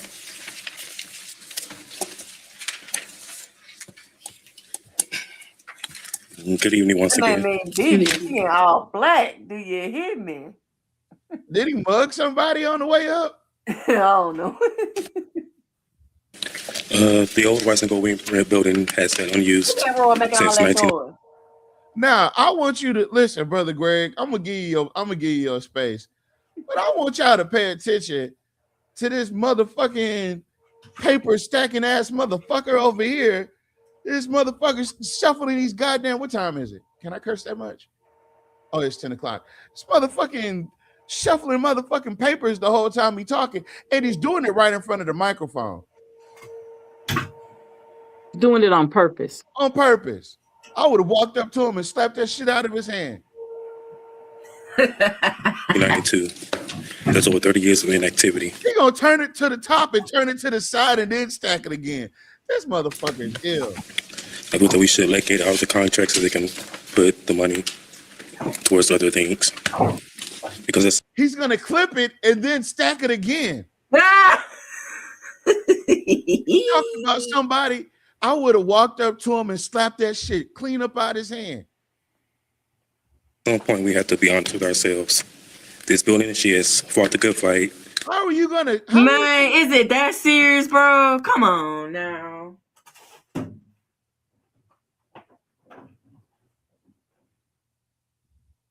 But y'all want him back in office. The city of Alexandria received $731,000 and $791 in HUD federal dollars. You know why that number is so low? Because they refuse to go get it. They refuse to apply for those funds. They refuse. They refuse. It could be so much more money flowing into our communities, but they refuse. She's finished her course, and we should move forward into what can be. Thank you, Mr. Scott. Mr. White? Yes, ma'am. Thank you, ma'am. Now you about to see this motherfucker remix this whole entire stack of papers. Watch. You're welcome.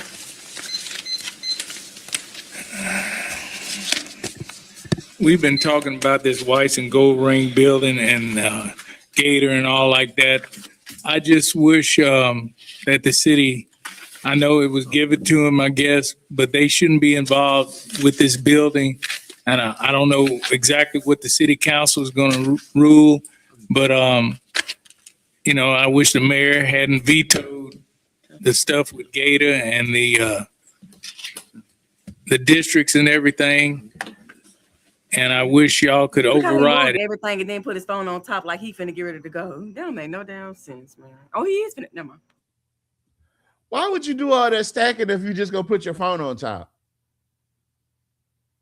Like, and then while he's talking, you're gonna lean over and ask Jonathan Goins a question. Hella disrespect. His stuff sometimes, but I wish we would get out of the business of this Weiss and Gold Ring. So I don't. You see his body language. I mean, if he could turn that whole entire fucking seat around and be facing the goddamn wall, he would right now. He would. Know how much money y'all gonna sink into this. And I know Gator wanted to separate from that, and I know y'all been trying to get measures to do that. So I just wish this remix thing could go away and y'all put some money like what you're gonna do on Monroe, where you're gonna try to build a complex and stuff like that there. That money could be spent all over the city. So that's what I think. Thank you, Mr. White. Discussion? I have a question. Mayor, I submitted a request for the plans, or I guess renderings, or just plans for the Weiss and Gold Ring building. Did you get that request? Yeah, so, Ms. Lumberton, as we've said before, on the city's website under the transparency. Listen, that's a goddamn city councilman that literally asks you for something specifically in writing. It does not matter the reason. The only thing that you had to do was produce it. You're telling him where to go online when he literally just asked you for a printout of anything, and you're still not giving anything. Tab. There is no project probably in Alexandria in decades that has the information that you've asked for, more than that. But there's no floor plan for, so think about what we're talking about tonight. We've had people come to the mic and say, she's run her course, let her go. You're approving a demolition. That's letting that go. That's what you're getting rid of things in the building that can never come back into commerce and frankly pose a danger to the citizenry. The floor plan for a building that you're black boxing, that you're making into a box for either ready development. Hold on. Because I'm tired of him using these old stupid ass terms that don't actually mean anything. Black box. Hey, so this is my question. So if you're getting rid of the building, so why can't the city of Alexandria clean it out? Why can't they do it? Because you're saying you're getting rid of a building. So if you're getting rid of it, wouldn't it be the responsibility of the city of Alexandria to prep it for someone else to get it? You're going to give it away anyway, right? So why are you putting They that just don't want to on? let it go. Harry Silver is dead. God damn Yeah. it. Let it go. Yeah, because they should have. That doesn't make any sense. You holding on to That something. man old as hell. He been And gone. like I said before, other people have come. He's lied and said nobody asked to want to do the building. That's a lie. People did want to come and do that building and take all whatever needs to be done to it. And he refused to give that to that person. I mean, take that deal. So it doesn't, I don't know. It doesn't. Now, what does it say a black box is?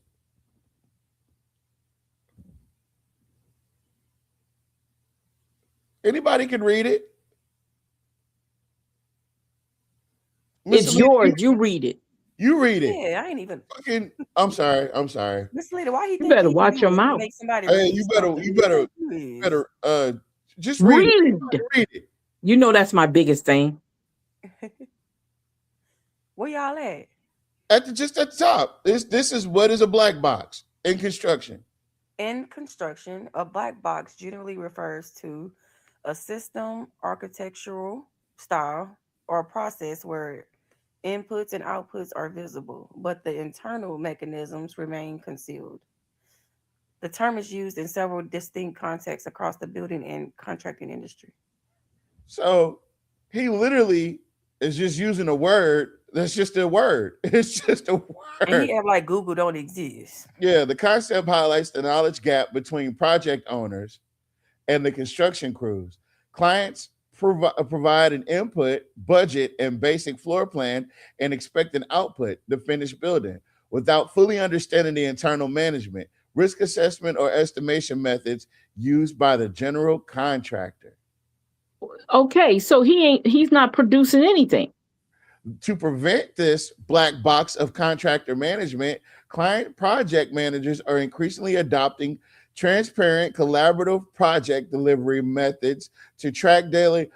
Oh, That's what he's doing. That's what he's doing. So he knows what the end game is. He's just not telling y'all.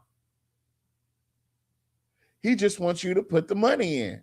Yeah, that's what I said. Yes. Boy, Jock be telling, hey, listen, he act like Google don't exist. Google is literally free.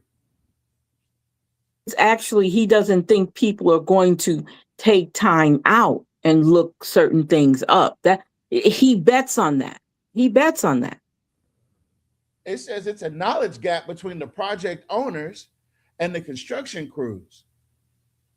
The client provides an input, the budget and the basic floor plan, and expect an output, the finished building, without fully understanding the internal management, risk assessment, or estimation methods used by the general contractor. Well, Okay, first of all, let me ask you something. So that transparency on the website, so it's telling you what they plan on doing with the building? No, absolutely not. There is no plan for the building. He's explaining to you right now that he's trying to redefine what a black box is. But a black box is literally what they just said it was. Hold on. What he just said it was.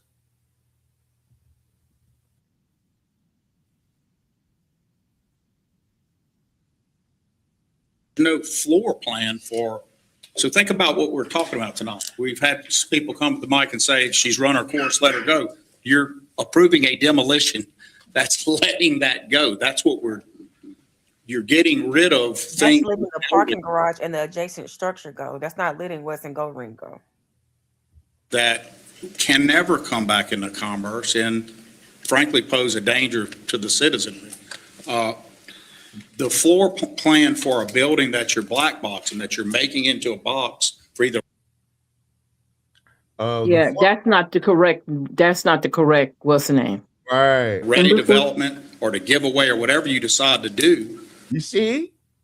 He's telling you what the plan is.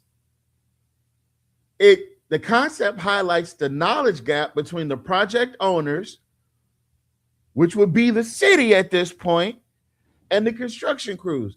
The client provides an input, which is the money,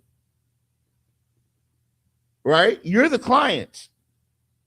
And the basic floor plan, which he says he wants everything demolished, which is what we're talking about, and expect the output of the finished building without fully understanding the internal management, the risk assessments, or the estimation methods used by the general contractor. So it doesn't matter how much it costs. You're going into it with the idea of saying, we need to do, and that's what he's been doing. We need to do this. Okay, let's wait a couple years. Now we need to do this to Weiss and Gold Ring. Okay, we wait a couple more years. Now we need to do this to Weiss and Gold Ring. And the whole time, you guys don't know anything about what's been going on. Okay, now we need to do this. We need to drop another 75,000 into it. Okay, now we need to do this. Now we need to, and by the time you get done doing this and doing that to Weiss and Gold Ring, it's going to be completely refurbished. Because don't forget, his original plan was to move the whole to redo the Weiss and Gold Ring building completely, right? With or without Gator. Well, it's more than likely with Gator. But he was going to use Gator's money to redo the Weiss and Gold Ring building. He was going to move everybody out of City Hall into the newly remodeled Weiss and Gold Ring building. Use your tax dollars to remodel City Hall. Then at the end of that project, move everybody from Weiss and Gold Ring back into City Hall. But when they leave Weiss and Gold Ring, it'll be completely new and ready for quote unquote sale. So that's the plan. That was the plan. I don't know if he's still going to be able to, it's not going to happen. It's not going to happen. And he knows it's not going to happen. I don't know why he keeps trying to sell that boat. Is just that. And we offered to take the council through, as everybody remembers, and set that up. We didn't receive a single call. And so that's because no one was interested in it, sir. It's a very cleaned out building, with all of the structures that pose the danger removed. So the floor plan, you just walk in and look. We don't draw up a floor plan for a building that we're not planning to develop. So again, the concept highlights the knowledge gap, right? We don't know between the project owners, the clients, you, and the construction crews. Clients provide an input, which is the money. They put the money in, and a basic floor plan, we want it hollowed out, and expect an output, which is the finished building, a hollowed out building, without fully understanding the internal management and risk assessment and estimation methods used by the general contractor. They don't care how much it costs. Have anything that lists the size and dimensions of the property? Yeah, the appraisals that you have in your record, that we put all of those appraisals to the council. They're all public records. They're all, everything that we have on it, we have posted, and it's numerous documents that went through proposal processes and ordinances with the council that already approve us doing this. We're bringing it to you because we want to remind the council where we are. It's just part of that transparency. The council has approved the actions for Weiss and Goldring long ago. The administration between my previous one and now did a Weiss and Goldring project again. I have it here. And when we came back, we took that back over and worked it through with a group. So you were okay. That was the one thing that you're okay that Jeff Hall did. That's the one thing that you were okay. Because Jeff Hall did a lot of stuff while he was in office. And a lot of it you hated. A lot of it you said it was a malfeasance in office. And no, when it comes to certain things, yeah, for certain things, y'all, him and Jock was talking. Okay. A lot of things him and Jock was talking. Matter of fact, majority of the things him and Jock was talking. And if it wasn't him and Jock talking, it was somebody else that Jock left on his on Jeff's administration to actually do it. Jeff was a placeholder. That's why he didn't bother to fill those seats or fill those administration spots, because he knew he wasn't going to be there for long. And you can say it's a conspiracy theory all you want to, but the more and more you look at it, from what it's worth, Jeff Hall was put there by Jock Roy. Yep, that's what I believe. That wanted too big of a gap fill for their project. That a $12 million project. What did he just say? He just used the word gap, right? The concept highlights a knowledge gap between project owners and the construction crews. He's telling you he's using the word correctly. He's just hoping you don't catch it.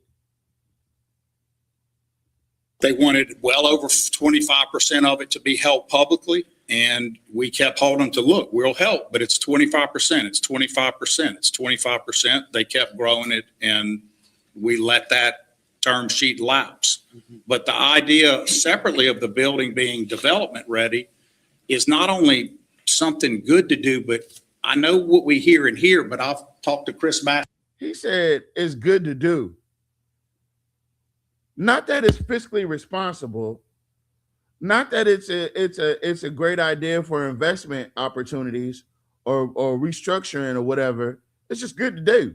You know, I don't need no specific thing. I'm just saying it's overall Parmesan cheese is just good on popcorn. That's just the thing. I mean, I don't know why we're arguing about this thing. You know what I mean? Right, Chuck? Massengill and every expert developer there is in the city that I can talk to, and they just disagree. They think it is either absolutely part of what you'd have to do to fix and use if the bones hold as we think they do. Well, why don't he get them to do it? Put the money together in demolition and do whatever it needs to be doing. If these experts had so much to say. He talked to every expert. Again, so why don't they put the money? If they agree that it needs all this, then why don't they do it and leave the taxpayers alone? I mean, Where is like how? Okay, look. If we're gonna do it like that, we at least need to make a room for them to get paid in the process. So just I mean, come on, It not be developed. And so those are just opportunities. I guess my concern is, This is about a demolition. So I'm going, I understand. we're about demolishing part of it. Well, I wish I could have gotten that response to someone, to my email, as opposed to getting it here. Burn. Got him. Hold on. Because you got to take the nuance. You got to take advantage of the nuance. I just wish I could have got that, in my email instead of having you fuck around and define and redefine. I don't know what the fuck you just said, man, but whatever, man. Good on you, Malcolm. Good on you.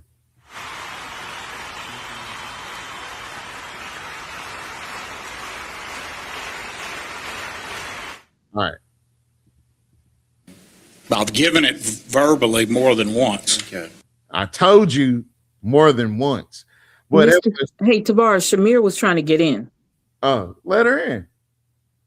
I caught it late. I didn't see it until after. There she go. Oh, Hey, y'all. That wasn't that long. let's see. I think Miss Alita is asking what Roy is saying. You can find on the website. Yeah. Yeah, it could be. Yes, but while you were saying that he was supposedly preoccupied with stacking and clipping and restacking his paper. That was funny. He said he had to unclip him and reclip him. He's like, nah, this ain't good enough. I got to undo it. Wrong screen. And I will put it in writing to you. All right. Which is literally all you had to say in the first damn play. Hey, have y'all noticed? I don't know if y'all noticed, but ever since C. Ray Lewis been up there, they done messed up that mic. Like, you remember that time he just kept messing with that mic like something was wrong with it? It was And now it's not like, you see the way it looked now? Like it's all loud. Like, So they can't upgrade all of that. They don't even really need a mic if you. They can upgrade all that. Miss Alita, check this. All the like in the budget, there's a lot of technical upgrades in damn near every department. So you're telling me, I don't know if this part would be clerk of court office, because this is right next to the clerk of court office. The city clerk. Gotcha. Like this hole on this floor is next to their office. So I don't. So you're saying there's no money in the budget to upgrade their whole setup? I'm saying it is money in the budget because every department has technical upgrades. I've seen it in the Because you know what you can do? Actually, you can get rid of those mics and put those flat things. They look like little cones that you can put across that desk, and you can put one on that podium too, where nobody can touch it. You just push the button and you can start talking. Miss Bell said they had a note on it saying, I ain't never see that note, Miss Bell. I just want to say that no matter what it is, that's hilarious. And I want to say that the economic development that we have, and tomorrow, what you watch today, what you see tomorrow, I don't just know. It's just I'm a good businessman. Like, bro, stop. Miss Alita, but like you said, they really could have. Look at this old thing. Yeah. Upgraded that. I mean, he spent $80 to $100 million on the reignite, right? That's right. Everything goes back to that. That's all I'm gonna say. And that's something. Look, that's something the city council can suggest that they go in their budget and upgrade all the technology. I mean, it's not hard to do. Look, he said, speaking of which, there's a new position posted, a chief technology. That's what I wanted to tell y'all. Oh, yeah. Yeah, all these job openings at the city of Alexandria. Oh, they always got job open. They pay good enough. Hey, wait.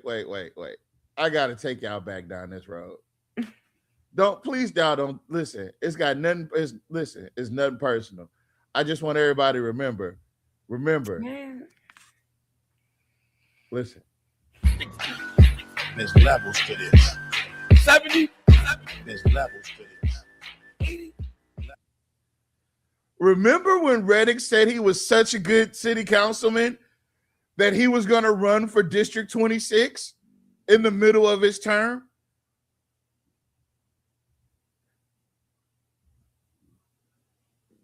He couldn't even fix District 1. Peanut head. Look at the beard, the faces.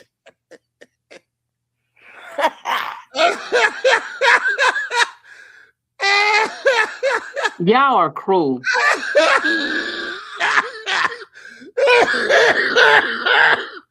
Oh, that is what a winner looks like.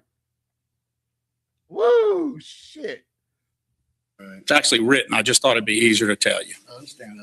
Oh, yeah. I mean, I didn't think you could read because if you want to hide something, put it in a book. But Nah, I know he just ain't want it on paper. He didn't want that Yeah, paper trail. you want to That's hide what that something, put it in a was. book. I know you ain't going to read because you're black.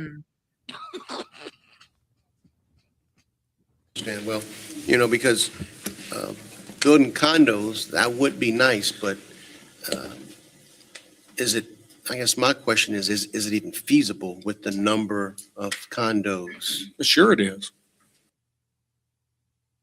So you don't have a plan, but you know it's okay for condos. Jock, it's something you're not telling us. When you said black box, you should have never said that because that show did make me want to go down and look where the black box project was. A black box project is basically somebody funding a project and telling the people that are making it happen that they don't know that and they're putting all this money into it. They don't know how much it's going to cost. They don't know what it's going to look like.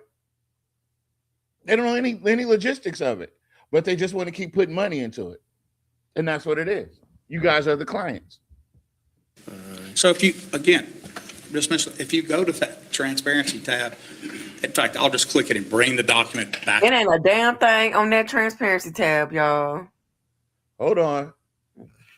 Because we're not gonna accuse Jock of lying, right? That's not what we do here. Unless we can prove it. Unless we can prove it. All right. So where's the transparency tab?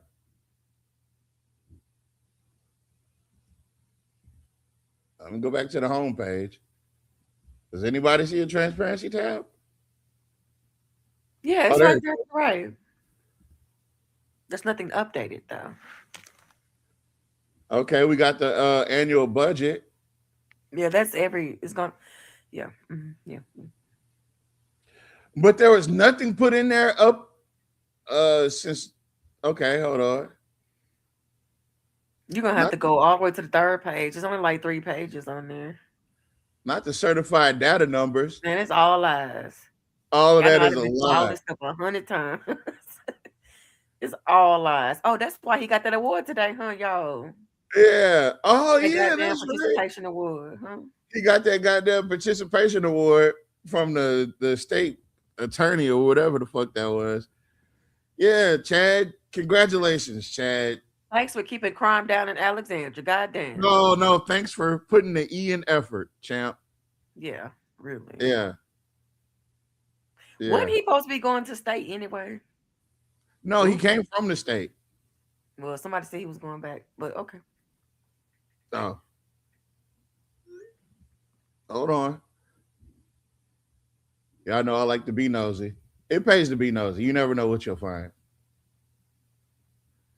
On the 18th day of June in 2024 through June 27th, unless noticed for a later start date or ending date within the period of the administration will accept the initial letters of interest regarding the following notice of solicitations with regards to project commencement being announced, and the administration during the same period will accept written public comments, blah, blah, blah, blah, blah.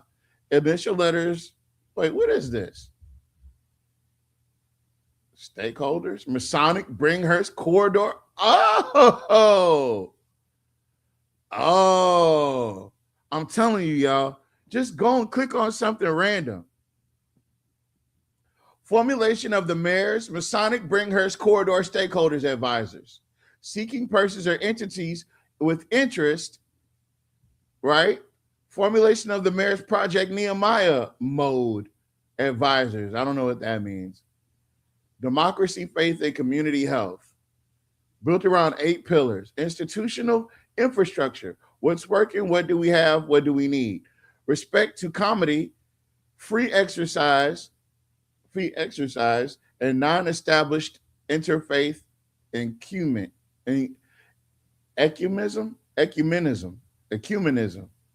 Okay. Proselytizing versus onerous charity. How to use faith-based good ideas without forcing a particular faith. Ministerial alliance. Why and how they help us all. MOED, economic development as part of faith and race, the Nehemiah Initiative, and the metrics. Listen, they've been talking about this Masonic Bringhurst corridor for a couple of years. That's in May of 2024. So maybe we've been looking at this wrong. Yeah, maybe we've been looking at this long. Maybe this isn't a last ditch effort. Maybe this literally was something that he was going to hold back until the very last, you know what I'm saying? Because usually he only does these projects in the Black communities, like the Helen Black Park, right? They only do those at the last minute, you know, as they're leaving office or as they need to be reelected. They'll do some big project in the Black community. Oh, hold on. It was at the last minute. Okay. All right. He says, I don't even see it. Oh, you got to turn on your VPN. I'm just playing. It's there.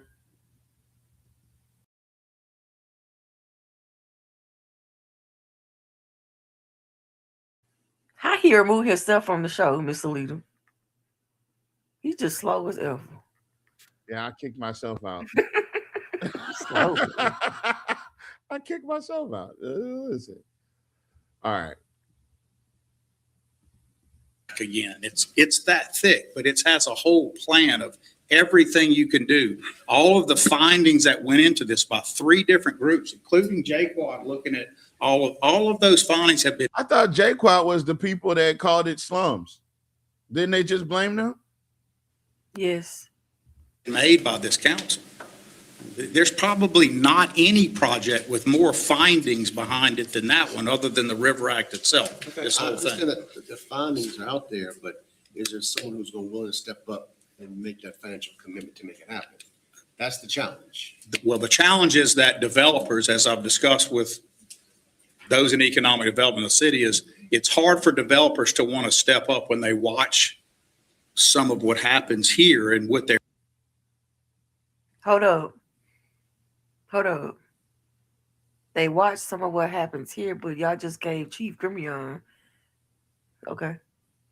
Hearing is no matter what we do to step up, there's so much disagreement and so much acrimony, we're not going to be able to get anything done. The answer is yes. There's a very serious local developer, which makes me. He's telling you what he's going to do.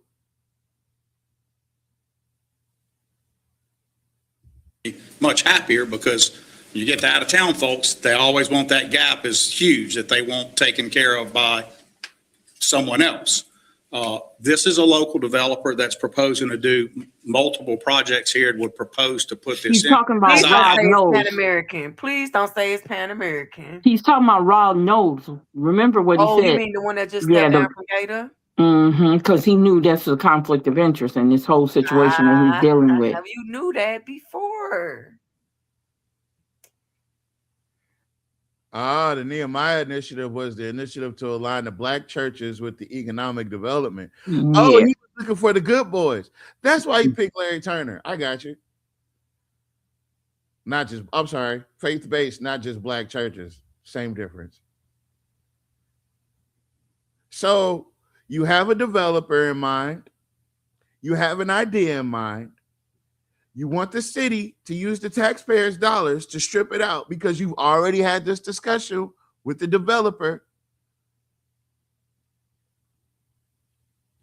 You know, he's telling on himself. So y'all fight hard. Y'all fight hard to never put another goddamn dime in the Weiss and Gold. Not another dime. Outlined before in both my briefing and to you in this room, one of the ideas is to take the building off our hands in an exchange, and we take that parking garage that needs to be redone and we reprogram the parking garage, which. Why the fuck will we? Why the? So there's no return on investment. That's what they were saying earlier, that you're just trading one building for another and there's no return on investment in that. Okay, if we already just wasted money fixing one building, why would we trade it off for another building we got to fix?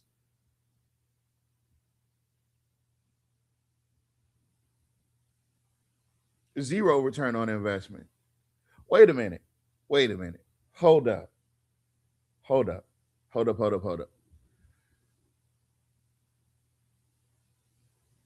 He's saying that without saying any names. But a search, and I need my researchers on this. A search will find out who owns that parking garage because that's who he's been talking to.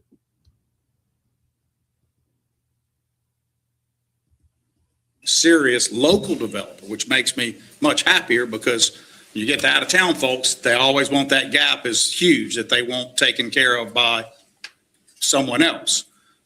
This is a local developer that's proposing to do multiple projects here and would propose to put this in it. As I outlined before in both my briefing and to you in this room, one of the ideas is to take the building off our hands in an exchange, and we take that parking garage that needs to be redone and we reprogram the parking garage, which we.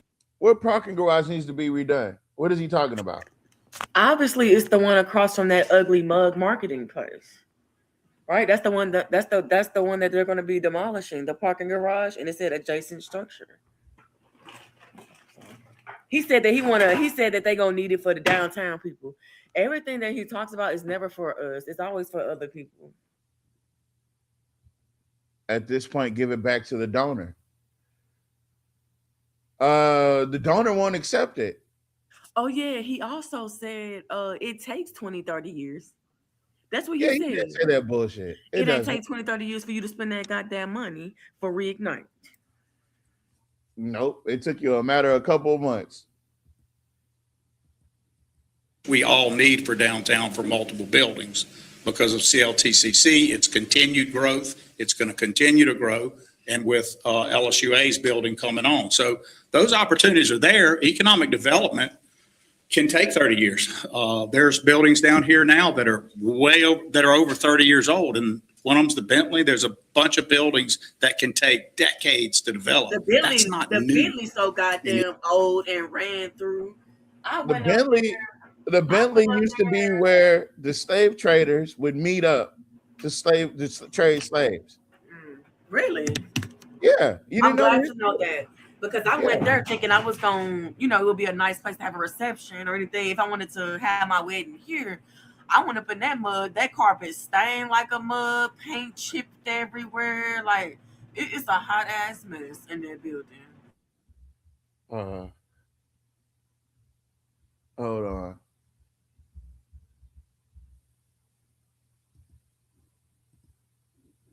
All right. Let's see. AI mode.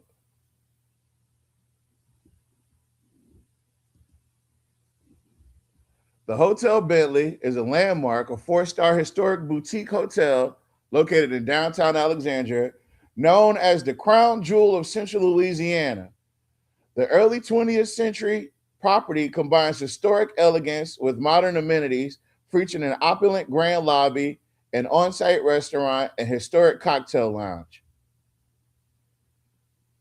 It was opened in August of 1908 by wealthy timber magnate Joseph Bentley.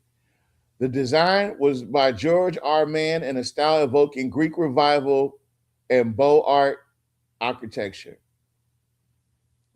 Historic Registry, added to the National Register of Historic Places in 1979. World War II significance, housed future military leaders like Eisenhower and Patton. The framework of Louisiana maneuvers and the early D-Day strategies were discussed here. The guest rooms feature over 90 smoke-free remodeled rooms and suites blending historic character with flat-screen TVs and high-speed Wi-Fi. It's pet-friendly. The perks is a complimentary fitness center, free parking, and guest library. Yeah, nah. I don't want to move. Okay. Now, slavery. Was this was this hotel involved with slave trades?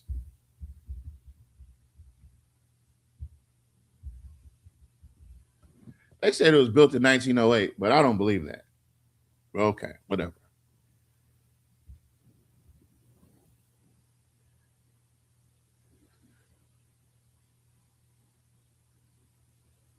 Okay, Louisiana did not begin.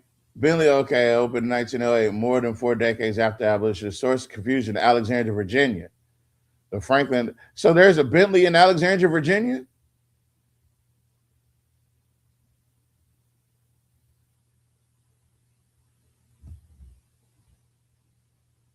No. Okay.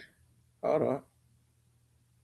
You know, a lot of the government officials would definitely meet there too.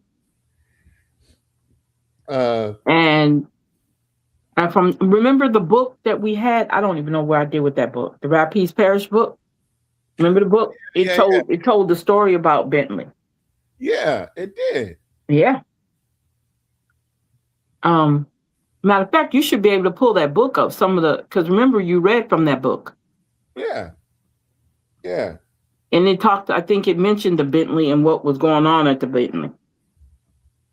A lot of the like I think a couple of presidents met there. And I think there was some prostitution going on there too. Oh, damn. Surprise, surprise. I think. There are no documented. See, ironically, the Hotel Bentley was built because of a different kind of discrimination. According to regional history, wealthy timber magnate Joseph Bentley tried to check into the prominent Rapise Hotel in Alexandria after a hard day of working in the lumber fields. Because he and his crew, covered in dirt and dressed in work clothes, the hotel refused them service. Furious at the class-based discrimination, Bentley famously vowed to build his own luxury hotel where he could do what he wanted, ultimately opening the Bentley in 1908 and driving his competitor out of business. During the segregation, like almost all commercial establishments in the American South during the first half of the 20th century, the Hotel Bentley operated under strict Jim Crow segregation laws from its opening that's where, okay. So it's safe to say that the guy that started the Bentley, Joseph Bentley, was a racist, right? Until the passage of the Civil Rights Act in 1964. So for at least 50 years, the first 50 plus years of the Hotel Bentley, a nigga couldn't stay there. You hear? The Green Book era. During this time, Black drivers in Louisiana faced severe discrimination, often navigating sundown towns where they were entirely banned after dark. Lack of access. Because of these laws, Black patrons were legally barred from renting rooms, dining in the main restaurant, or drinking in the Mirror Room lounge unless they were employed there as a staff or service worker. Now, where do you think the city and the people that work for the city meet up to hang out.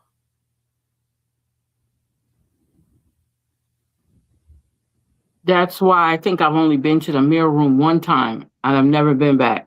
I don't have no desire to be hanging out in What's wrong there. with the mirror room, y'all? I only been there one time though. With my cousin. I've been there one time. That place so goddamn dingy and broke down. The furniture cracking and everything. It's like a dive bar. Yeah, it's yeah. Oh, wait a minute. Whoa. If you're looking at recent online complaints, the confusion likely stems from two common name mix-ups. The Holiday Inn Alexandria downtown. This hotel is located nearby in Alexandria and has received a highly publicized, scathing public reviews on platforms like TripAdvisor from Black guests explicitly accusing the staff and management of modern racial targeting and discrimination. Well, damn. You guess they're not telling a lie because you know who owns that building, right? Well, who owns let's get into that a little bit.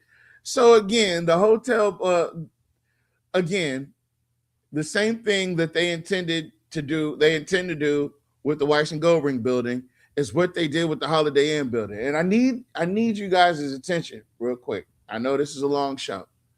I need you guys' attention for the simple fact that I want to explain to you how the hotel Holiday Inn came to be. All right. Before it was what it is now, it was a dilapidated building, much like the Weiss and Goldring building. Uninhabited, it wasn't in operation or nothing. Somehow, some way, Jock felt motivated to redo, rehab, and refurbish that entire insides of it, upgrading everything. Much like this project, presumably there was no owner or no buyer in mind. We were just doing it because we want to put it back in commerce, no owner in mind.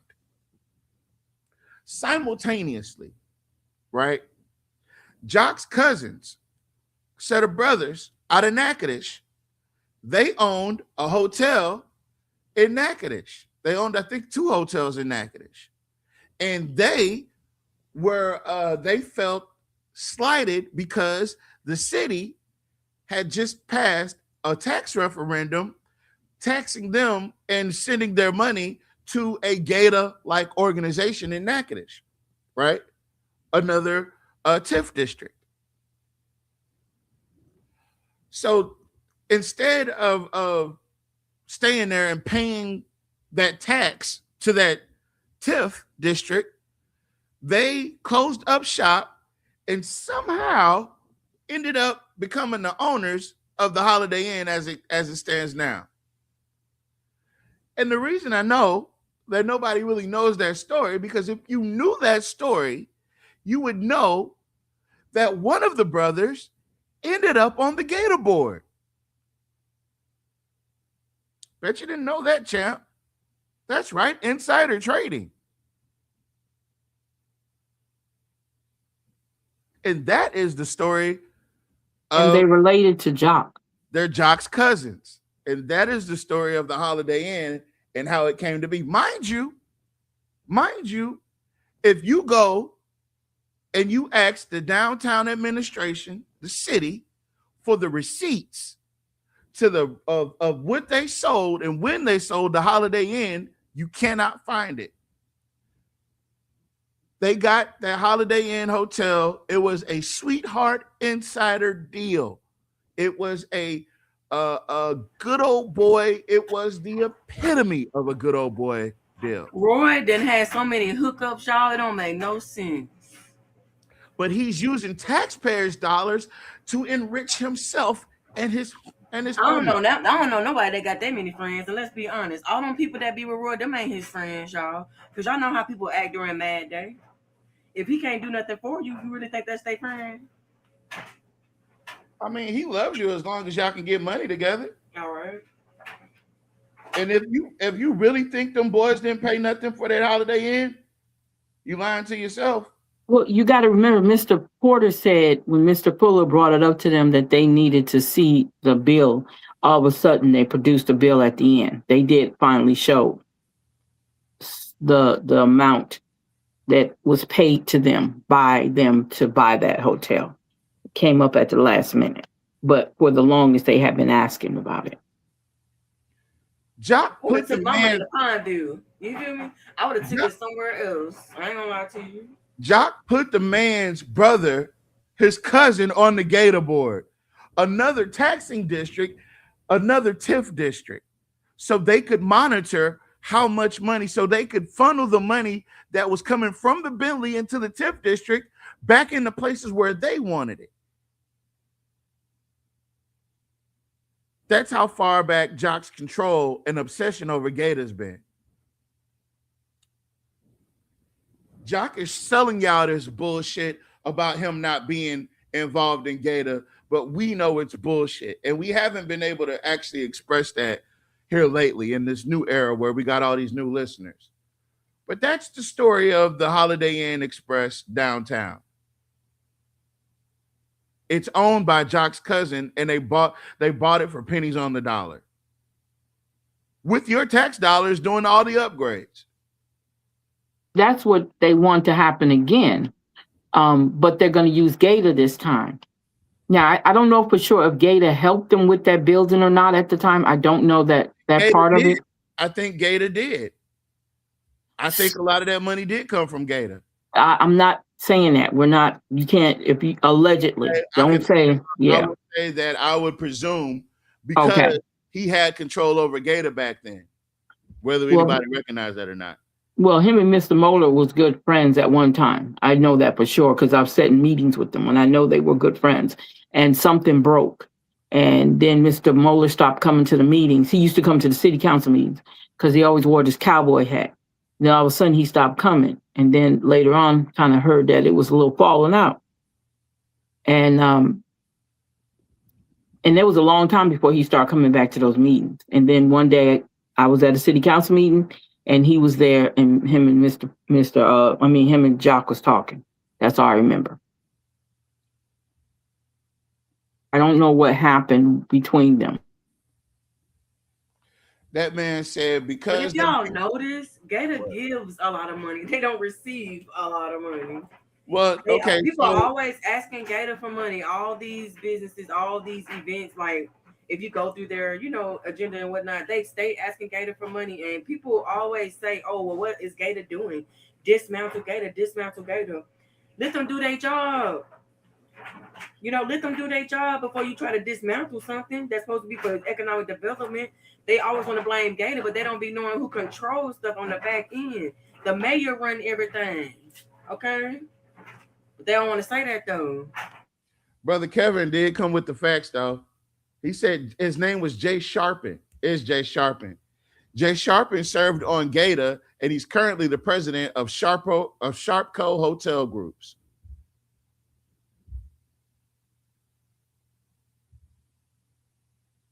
Remember, he was the one who went down there with Jock to protest against Alec. What was that? Remember that? Huh? I think it was House Bill 255. I can't remember what the House bill was, but he sure did. He went down there to vote against Alec. Sure did. That ain't it. Hold on. Let's see. ACE, Economic Development, Alexandria, Louisiana. No, that's not what I said. Oh, wait a minute. It did pick it up. It gave me the House bill.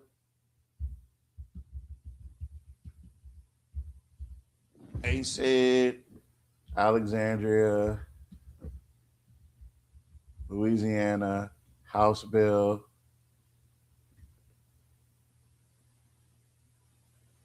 No, that's not what I meant. What was Alexandria? What did it stand for? Alexandria, something, economic development.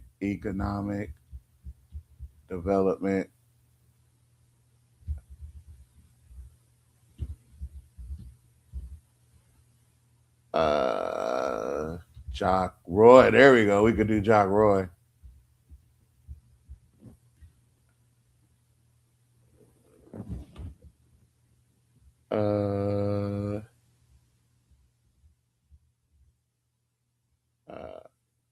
Man.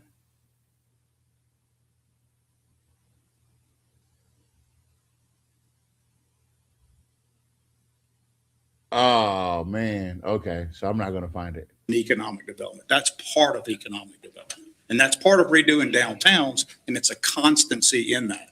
The wax and wane of properties and buildings. And so Whites and Gold Rings building is not the enemy here. The real enemy of getting this done is we just have to converge and decide. If we want to dump it off to somebody, we can do that. But that doesn't change needing to demolish any dangers that it poses. And I think if you take it off our hands, we're going to come out all right, given what it appraises. We did it with the Holiday Inn. We've done it with every project. You see? And that's why I told you the story about Holiday Inn. He admits what they did. Yes. And Spark that I've been in charge of. Now, he said that was a part of Spark. So again, if Reignite is the new Spark, and that means that in each one of your whatever, you've always added a component where somebody gets a building for low.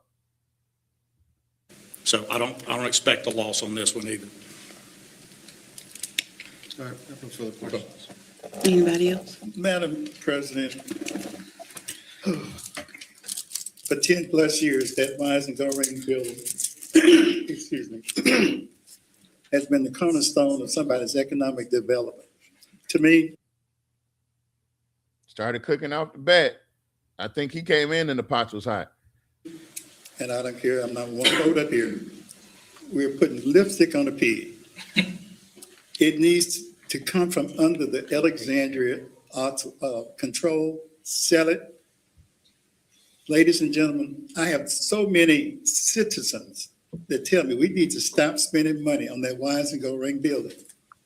Not from just District 1, excuse me, but from the entire city. So I heard the mayor just say 30 years. We've been over that 10 plus years. Let's drive across the river to Pineville, just briefly. Look at how they have renovated downtown Pineville. Those people want to invest into it. The mayor just stated we want local, but local isn't good all the time. If there is someone who can come from out of here and do something with that building, fine, let them have it. That's my concern. That's my thought. I wish we stopped spending money on that building, get rid of it. Ladies and gentlemen, as councilman at large, I'm just not speaking from districts 1, 2, 3, 4, and 5. It's from people all over the entire city.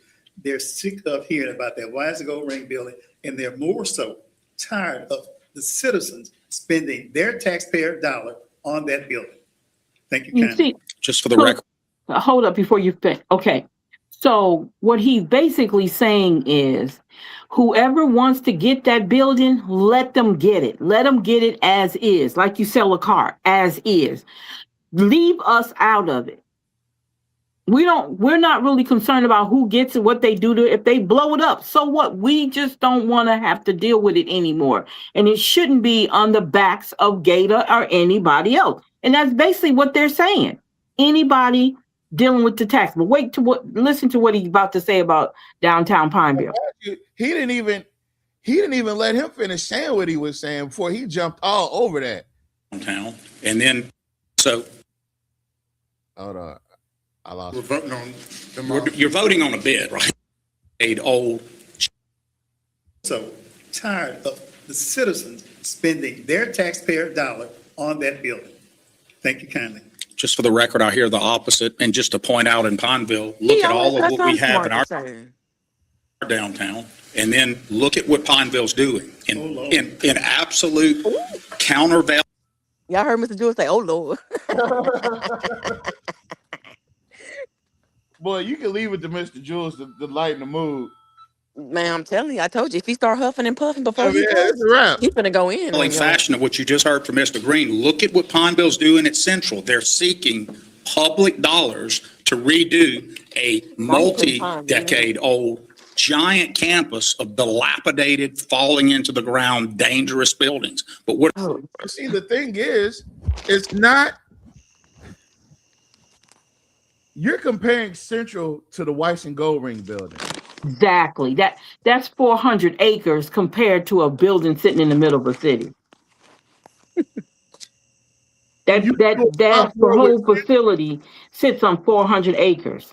And guess what'll happen with them quicker than what'll happen with him?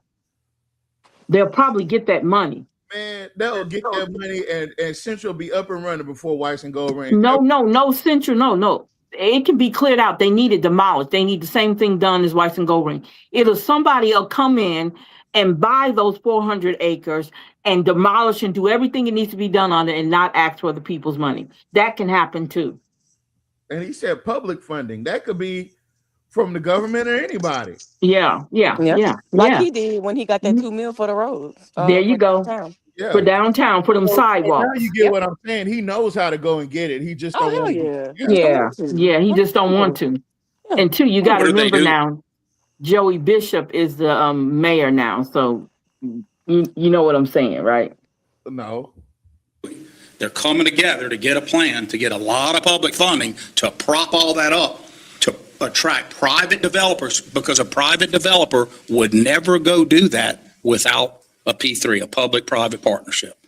And so what are you a developer now? Motherfucker is the goddamn housing person. He's the city attorney. He's the goddamn councilman for District 8. The planning director. He's the HUD director. He's the engineer. He's the engineer. He's the utility director. He's the utility director. Wildlife and fisheries. I understand the pay raise, sir. I apologize for you. I understand. My bad. Now He wear a lot why. of hats. He wear a lot of hats, man. He do. Because he runs it for himself. that makes my point stronger than I could make it for myself. Thank you, Mr. Green. Listen at that. Listen. I do want to say this, right? So one of those news sites put that clip up of Mr. Green, right? And what he was saying. And would you know it that a lot of those people did not care for what Jock had to say? Did not care for what he had to say. Oh, he think he cooked with that one. He did. He did. He cooked with it. Because he used that same salutation. That's how you say it. Is that how you say it? Salutation? Is that the word? Like, at the end, he used that same thing Mr. Jules just used. Yeah, thank you. Trying to play it cool. You're not cool, bro. You're voting on a bid right now to demolish part of it. Demolish part of it. Okay, question, please.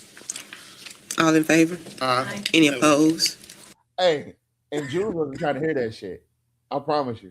Look, he leaned back. Yeah. Motion carried.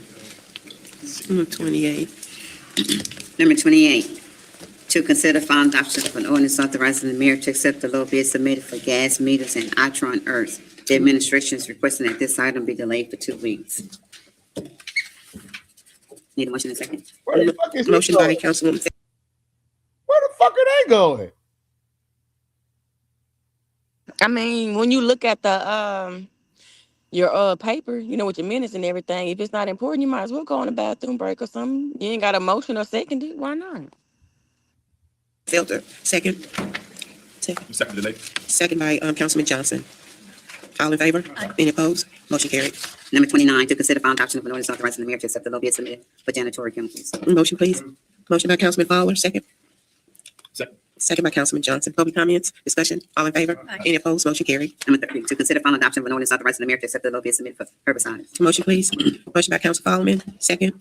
Second. Second by Councilman Johnson. Public comments, discussion, all in favor? Any opposed? Motion carried. Number 31, to consider final adoption of an ordinance authorizing the mayor to accept the low bid submitted for chlorination equipment. Motion by Councilman Fowler. Second. Hey, you know what's really scary? Caffrey's hands look like the hands of a white man. Look, did Jock get up? He moved when Ballard moved.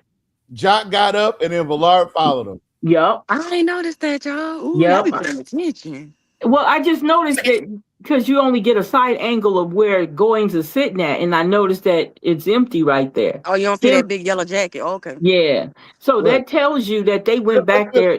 They're doing the thing right now. They're They talking. Yeah. Any They, opposed?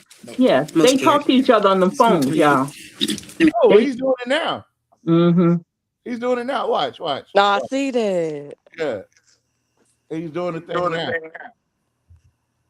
All right. Watch. I'm gonna slow it down. I'm paying attention now. I had to zoom in. Any opposed? That's the eye contact. And they looking at each other. Yeah, Yeah. they do that all the time. Motion carried. 28. Number 28, to Why you consider gotta keep final doing his adoption of papers an like ordinance that, y'all? authorizing the mayor to accept the low Oh, you gone? He's getting ready to go. Uh-huh, but you bid leaving the submitted phone. for gas meters and Itron Earth. The administration is He requesting gonna that this come back item be because delayed that for phone 2 gonna be weeks. gone. Look. Yeah. Mm-hmm. And look Need a how motion people, and how second. look Motion how by- Malcolm Look looking at at him. Paula. Yeah. Cause Malcolm he want was to shake checking. Roy's hand. He wanted to shake his Yeah, hand. he Like wanted to y'all take know Roy each other. hand. Roy left them both stuck. No, he Woman came back. Felter, second. Look at that. Look at that. Second delay. See, that's what I'm Like he talking don't see about. him every day. See, Like he don't see him every. Come on, y'all. so this is why I'm sorry, y'all. You can't make people see. Can't make people see. We've been telling y'all about Ballard and Fowler for years. Hey man, hey listen, man. I hope that answer didn't cost us this election, man. Now he boldly did that, and he did that on purpose because he knew Green was looking at him. That's why they did that. That's a humiliation thing. That's a bad look for Ballard. It's a bad look. Well, they don't see it like that. White supremacy don't see it like that. But shaking hands though, like y'all know each other. What was that about? Well, no, that's because they do know each other. I know. Mr. Fuller and Mr. Porter used to tell us there was a lot of stuff that was done that they weren't part of, and they're sitting on the council, and they wouldn't find out about stuff until after they get there because the conversations had already been had between him, Lee Rubin, Fowler, and Ballard, and the mayor. They knew that. He hit him with that secret clan handshake. Yes, that was, or one of them other kind. One of them tickle your palms. Councilman Johnson. All in favor? Any opposed? Motion carried. Number 29, to consider final adoption of an ordinance authorizing the mayor to accept the low bid submitted for janitorial chemicals. Motion, please. Motion by Councilman Fowler, second. Second by Councilman Johnson. Public comments, discussion, all in favor? Any opposed? Motion carried. Number 30, to consider final adoption of an ordinance authorizing the mayor to accept the low bid submitted for herbicides. Motion, please. Motion by Councilman Fowlerman, second. Second by Councilman Johnson. Public comments, discussion, all in favor? Any opposed? Motion carried. Number 31, to consider final adoption of an ordinance authorizing the mayor to accept the low bid submitted for chlorination equipment. Motion by Councilman Fowler, second. Second by Councilwoman Felter. Public comments, discussion, all in favor? Any opposed? Motion carried. Number 32, to consider final adoption of an ordinance authorizing the mayor to accept the low bid submitted for annual work uniforms of various departments. Moved by Councilman Fowler, second by Councilman Johnson. Mr. White, you have public Thank you, comments? Madam President. You're welcome, Mr. I White. just hope that we would, again, shop local and buy local from any of these places with uniforms and stuff like that. So that's all I wanted to say. Thank you. Thank you, Mr. White. I agree with you on that. All in favor? Any opposed? Motion carried. Number 33, to consider final adoption of an ordinance authorizing the mayor White to accept the is low bid the submitted for ready mix concrete. quintessential Motion by Councilman Fowler, second by Republican. We got him pegged as Uncle Ruckus. Yes, that's exactly what he is. Name's I'll tell Uncle him. Cornelius, no relation. Yeah, I hope Central, to be honest with you, I really do hope Joey Bishop get everything he wants to get Central. Because Central could be a little city in itself. I hope somebody comes along with some loose change and do exactly what they say. I really do want to see that happen. That's what I really want to see. by Councilman Floyd. Public comments, discussion, all in favor? Any opposed? Motion carried. Number 34, to consider final adoption of an ordinance authorizing the mayor to accept the low bid submitted for construction and maintenance materials. Motion, please. Motion by Councilman Fowler, second by Councilman Floyd. Public comments, Discussion? All in favor? Any opposed? Motion carried. Number 35, to consider final adoption of an ordinance authorizing the mayor to accept the low bid submitted for the sewer replacement on Mary Street Phase 2. Motion by Councilman Fowler, second by Councilman Ballard. Public comments? Discussion? All in favor? Any opposed? Motion carried. Number 36, to consider final adoption of an ordinance authorizing the mayor to accept the low bid submitted for Adams Pump Station line renovation. Motion by Councilman Fowler, second by Councilman Ballard. Public comments by Mr. White. Thank you, Madam President. You're welcome. On that, I know, I don't know if y'all been watching the news and everything. We may be expecting a big flood event of 10 inches and 20 inches. So all these pump stations and stuff need to be working and everything. I noticed that usually when we have a close flood event and stuff like that, they have the sweepers and stuff out. And I've got a whole bunch of debris at my house because I cut some trees down and stuff. And the city hadn't been by to pick that up. But like I said, that flood event from Wednesday through, I think, Sunday, it's supposed to be a major rain event. So I wonder why the sweepers aren't out, or I hadn't seen any sweepers out. Have they cleaned the ditches and everything, or the drains, and make sure the drains aren't stopped up? Because we just had a flood event not too long ago. So I'm just asking, and the mayor's gone now, so you can't ask him. Okay. You have to breathe. Give me address, but 3638 10th Street. You don't know it? I say it all the time. Rewind that back slowly, please, because Mr. Gary Johnson asked him for his address, and You y'all have to know. breathe. Give me your address, but 3638. Give me an address. Well, in all honesty, right? He didn't come up there and give it this time. But he's giving it every single time. Like I would have been working at that down just to say I had it. Just to say, Mr. Coyle, I got your address. And I know he your would've address. said he got to put it on record. Respectfully, do what you got to do. But that's just very it just shows you how unattentive they are. You can't tell me I didn't search this man's address before he didn't gave it out, because I wanted to see how he was living. Because he up there all the time, complaining. You know what I'm saying? So I didn't even search, for it. That's he said that's his address. If I can search, you can't even write the mud. There's 7 of y'all up there. They know it. It's on record. He says it, so it is on record. Yeah, but he didn't have to ask that question because he could have got it. No. He had to ask that question because he's up for re-election. But that was a stupid question. Everybody know that. Everybody can go back on the video to find Mr. Cornelius' phone, his address, his social, probably. My number is 318. Look. 8 10th You don't Street. know it? I say it all the time. 3638 10th Street. You want my phone number? See, at least we know. She At knows least it. we know. Half point for Lizzie. Half point for Lizzie. At least she goddamn knows. Lizzie knows it. Lizzie knows it. She gotta know, because she gotta know about the gerrymandering. Think about it. Oh, yeah. You gotta she see. does. All right.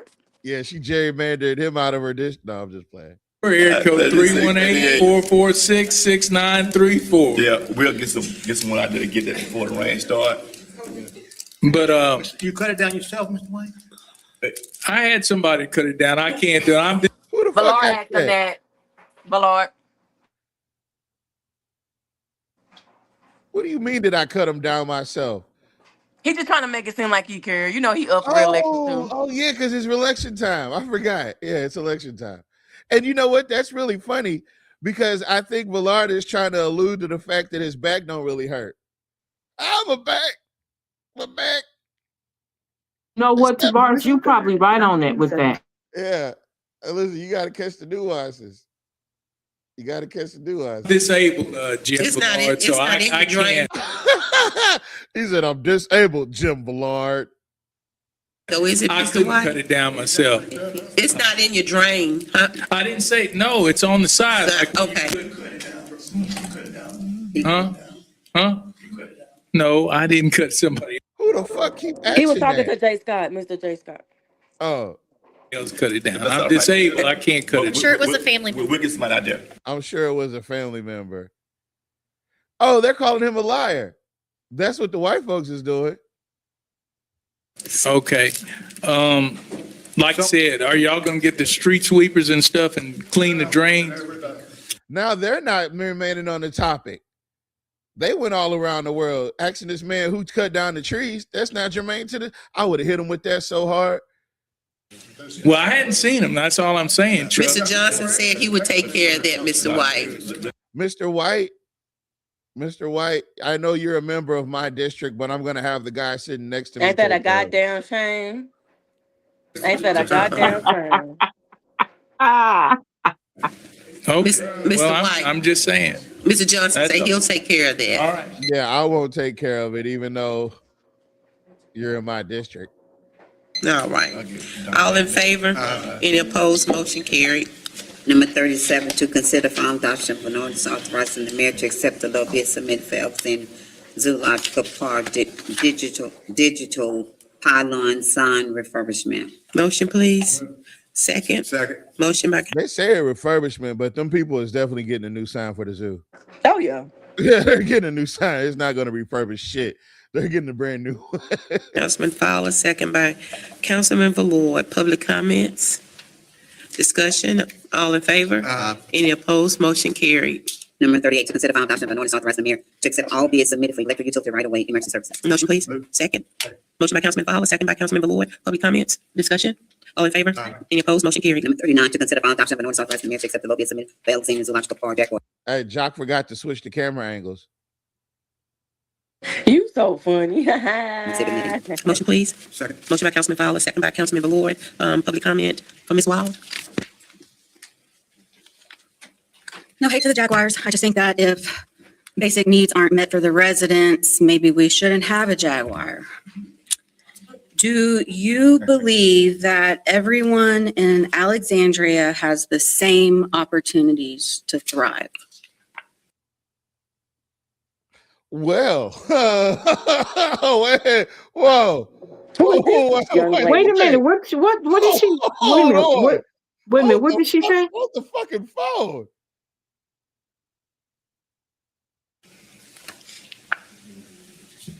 The silence. Equity is allocating resources based on need to ensure everyone has the same opportunity to thrive. Why do people have brown water? Wait a minute.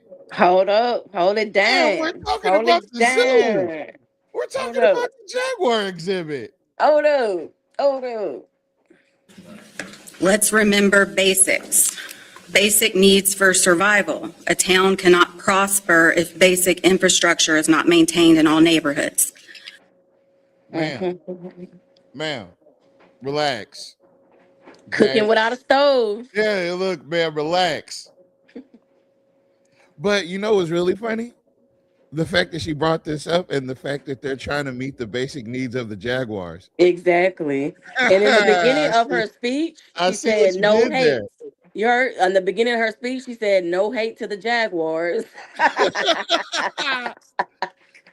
Before enhancing areas that already have functioning infrastructure, we must ensure every resident has reliable sewage, safe water, functional streetlights, and safe roads. It is both the ethically right thing to do and essential for long-term financial health and growth. If basic needs aren't met, human behavior is completely dominated by survival instinct. And the thing is, she actually has a point. Because we're up here talking about a Jaguar exhibit and meeting their needs. She cooked. If basic needs aren't met, human behavior is completely dominated by survival instincts. We cannot have a thriving city if a significant portion of our residents are struggling to meet basic needs. I wish the mayor was here. A mayor for all the people prioritizes the most vulnerable because it lifts the entire community. Not just the Jaguars. The mayor actually inspired me to get off the internet and come in person. Shit. Oh, you're about to say that. Oh, shit. Was disgusted at the way he spoke to the citizens and to some of y'all. Shit. Ma'am, could you get up off the gas? Not the big deep sigh. I haven't heard somebody sigh out of frustration in a long time. That lady was fed the fuck up. Yeah. that's the type of sigh you're supposed to be scared of when it comes from a woman. Yeah, that's the one. Yeah, that's the one you hear before click, click. When a woman's I couldn't tell who he works for or who he thinks he works for. Oh. It's not true. Uh-oh, there go Donna. There go Donna cock blocking. There she go. There she go cock blocking. It's not germane. It's not germane. It's I thought it not was the city council's germane. job to do that though. That's a real question. What? Because no. Hold up, bring it back. So Donna works for the council, and right now she's telling them, which is what do you call it when you telling somebody to do something? Like she's referring to them to tell her that she's not germane, right? Right. She's consulting them, she's counseling them. But for the meeting on May 5th, when we wanted Come on, man. Let to it go. talk about the veto, Let it go, man. Let she it didn't go. counsel them then, didn't but say she's shit. counseling them now. Yeah, she didn't say shit. I got a problem with Donna. Straight up. I do. She didn't say shit. She's been up there a long time, they say. So she knows her job, whether it don't matter who's up there. Do your job right every time. Show some integrity. She said it's not germane. When That men ain't are true. deeply emotional, they Ms. make Wild. poor decisions. Can I stop you for a minute? Now, she asked politely, could she stop her? Right. Politely, she didn't say, Mr. White, Mr. White, Get the fuck off the Mr. microphone, White, motherfucker. don't talk about the beat down. Yeah. Get the fuck off the microphone. And see, that's why enough is enough. You either going to treat everybody the same or you're not going to treat them the same. And what we've noticed with Cynthia Perry, when white folks up there, let's just break it on down. When white folks up there, they get to say whatever they want to say as long as they want to say it. But when Mr. White or even Shamir, anybody else get up and say something, she got an issue. That's a black and white. That's literally what goes on when she's sitting in that seat. Ain't no denying, oh, maybe that's just only every now and then. No, she does it all the time. She smiles and laughs and joke with white people standing up there, like the lady that she was talking to that needed something to prove. Oh, yeah, I'm going to bring my boys by for get his hair cut. No shit. I forgot about that. Come I on. forgot about that. Nah, Come yeah, on she now. said it. But Come when on. Miss Jackson went up there trying to get a program to help, she has Humanity 2020. She has mental health resources to help Yeah, advocate for the she police tried to get stop there that. to de-escalate situations, which She tried APD to is not control trained how to much time do, that lady. right? She Y'all said deny that her like, okay, yeah. yeah, she No, said go ahead. that I'll give you 5 minutes. Yeah, isn't that something? Yeah, Isn't that something? that is. That is. So you got a problem with your own color, Cynthia. That's what I'm seeing. Why do y'all keep telling that lady she's correct on shit? Because I'm Every not, time, shut up, every Tavar. time I'm y'all not correct tell her- on everything. no, I'm not every correct time on y'all tell her everything. she's Now, right come on about now. something, her head gets a little bit bigger. Whatever, Tavares. Whatever. But my Stop thing using is, she my needs real to name. stop It that. says 10 on here. You know what? She really needs to stop that because it's very noticeable. It's very noticeable. Well, them people out of District 3 is noticing. So I don't know how many more times she gonna be able to do it. I'd like to know if the mayor has brown water. Damn. Thank you for your comment. Also, ironically, plot twist, if you will, that young lady just also happens to be a constituent of District 3. Yep. Fail. The driver's side door open. Sorry. A day What else later. you got going on over there? Oh, now she watching. Oh, now she watching other stuff. Yeah, she is. How rude. That's y'all Apologize. hero? That's y'all hero? That's who y'all look up to? That's who you talking about? You're absolutely correct. Oh, wait, she watching a whole other show. That's messed up, I am not y'all. watching the show. I am Thank not you. watching the show. I promise you, I'm not. Now, I will say this. McCaffrey looked completely lost. He was like, shit, how the fuck we let that how we let that one get through? Nah, what we gonna All in favor? damn, how I'm gonna talk to Roy about this one? Yeah, How I'm gonna keep him calm about this one? yeah. Roy's sitting up there Any- watching. Opposed, motion carried. Number 40, to consider final adoption of an ordinance authorizing the mayor to accept the proposal received from Wesco Distribution for 15 kV cable to construct underground tie for the electric distribution I'm department. definitely fast forward through this shit. Moved by Councilman Fowler, second by Councilman Ballard. Public comments by Mr. White. You're The welcome. only thing, when we put all this stuff underground, and if we have a water event or anything like that, that could pose a problem too by putting all those wires underground and everything. I'm for keeping. Do you not understand? Man, that he don't understand. He don't technology, understand. If they put it underground, they damn sure it's insulated, sir. Oh gosh, he don't understand how that works at all. Now, mind you, if we're talking Oh, about God. somebody that's going to be like a public speaker, he's definitely getting the reps in. Like he's Yeah. definitely getting his practice on because he says a lot of shit all the time. But He does, but that doesn't make any sense what he's saying. I mean, somebody needed to inform him about that before he got up there and Sharita, spoke. but didn't you say that in certain neighborhoods, like in white neighborhoods, they Yeah. have the power lines, they have them Underground. They absolutely underground, do. and then you Yeah. said that the bad, the I don't even know how to say it. The worst, the black neighborhoods have the ones above. Above ground. Mm-hmm. Now, you know what Exactly. that means, right? They have Mhm. fiber optic cables, so they have high speed internet in their neighborhoods. Mm-hmm. They have And electricity, underground utility you lines, got right? And yeah, the underground utility don't go lines, out as quick either their utilities don't go out at all in the thunderstorm. because it's underground. It's It's protected. underground. That's a good project to do. Go around these different districts to Mm-hmm. see if their Their wires lines are are above above ground or below ground or ground. Mm-hmm. yeah. Oh that'd yeah, be you good. can in the trees because sometimes they have to go and cut. Do you remember like whenever you see them go and cut trees down, it's because it's on the wires, which affects people's Okay. utilities. Okay. So you didn't lose a fan when you started watching another project over there. Yeah. Y'all better stop. She's misleading y'all. She is not being a moral citizen right now. Oh, Things not a above ground, and that way moral you can look and see if there's a problem and everything. Once you put it underground, you don't know, where the problem may be or anything like that. So that's my comment. Thank you. Discussion, all in favor? Any opposed? Motion carried. Resolution public hearing, community development. Number 41, to continue a public hearing, taking action on the cost of demolition of the following structure. 2211 North Mackleth Drive. A motion and a second to open public. Yeah, okay. So, woo. It only took us 5 hours, 5.5 hours.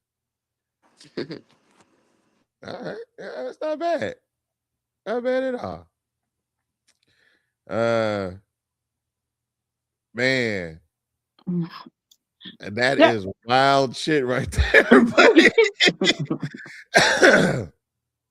It's interesting. It's very interesting. But this is what I would like to definitely do for you guys.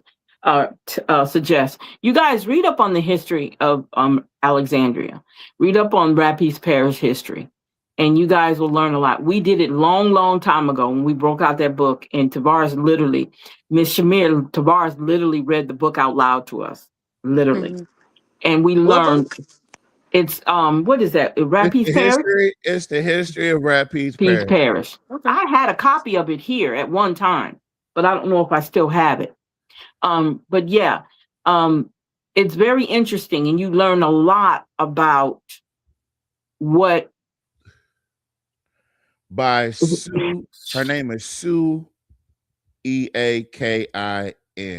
and David Holcomb, the old director of the health unit, the Department of Health and Human Resources, he actually did the artwork on it, which I thought was kind of different, but he actually did the artwork for the book.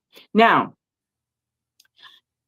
that book goes all the way back to the beginning of how Rapides Parish came into play, the whole 9 yards. No, it has a green copy on it. It's green. Remember the one we got a green, what's the name? It had a green copy cover. Let's say cover, but that's probably the same book. But yeah, it was a very interesting book, and we learned a lot about a lot of stuff. We learned about all the different wars. We learned about people who kept. He had a group of them that kept getting away from the war because they didn't want to fight in the war. Remember the ones who got away to ours? Yeah, no, it's that one. No, that one, the green one right there. That's the one we got. It's really good. It's a real good book.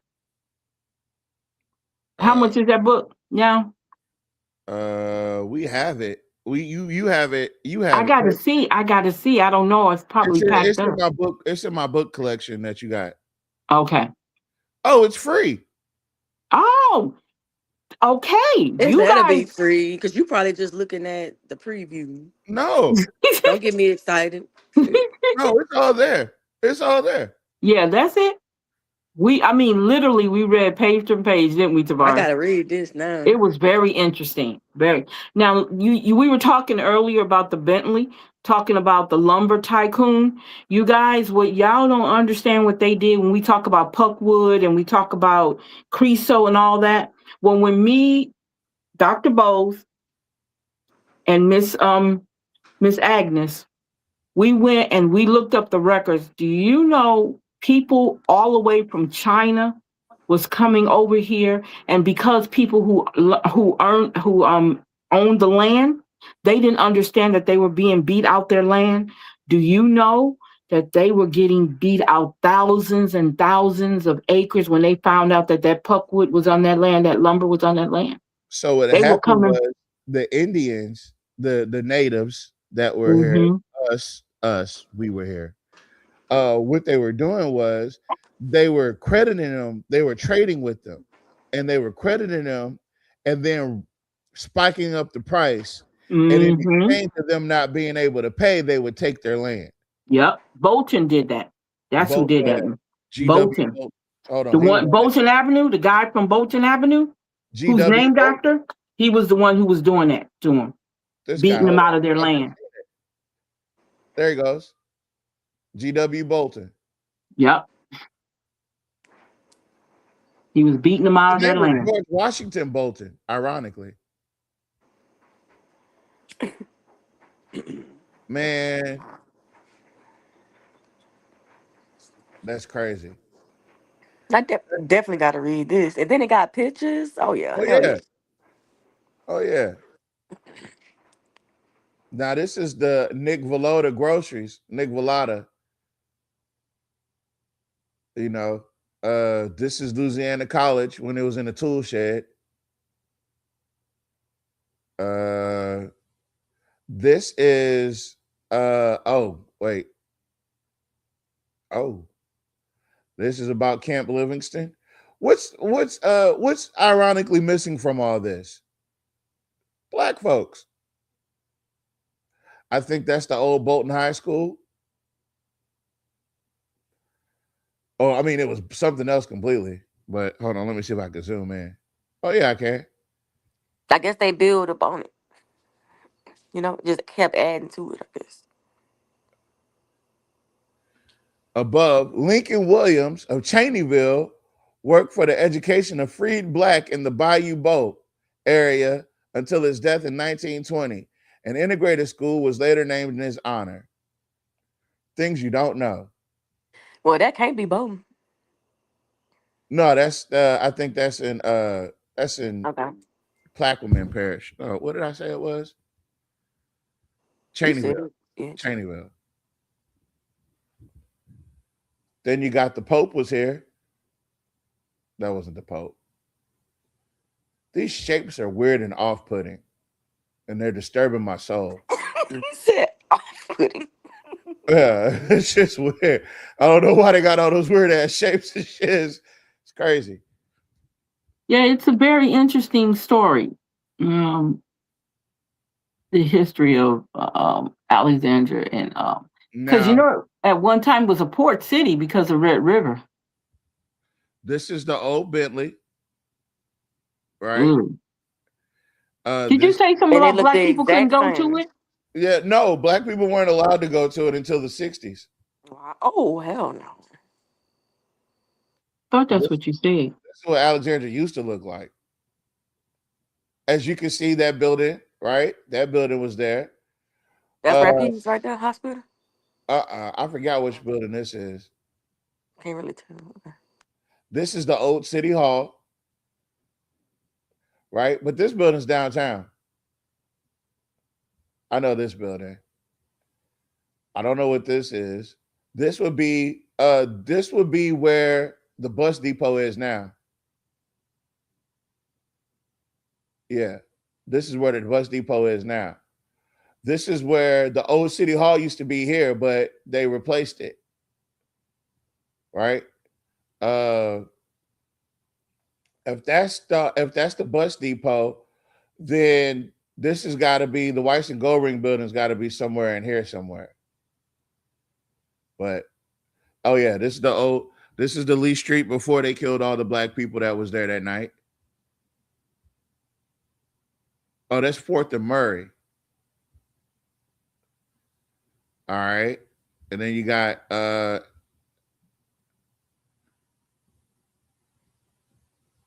broke ground at the corner of Texas and Masonic Drive for a new Catholic hospital.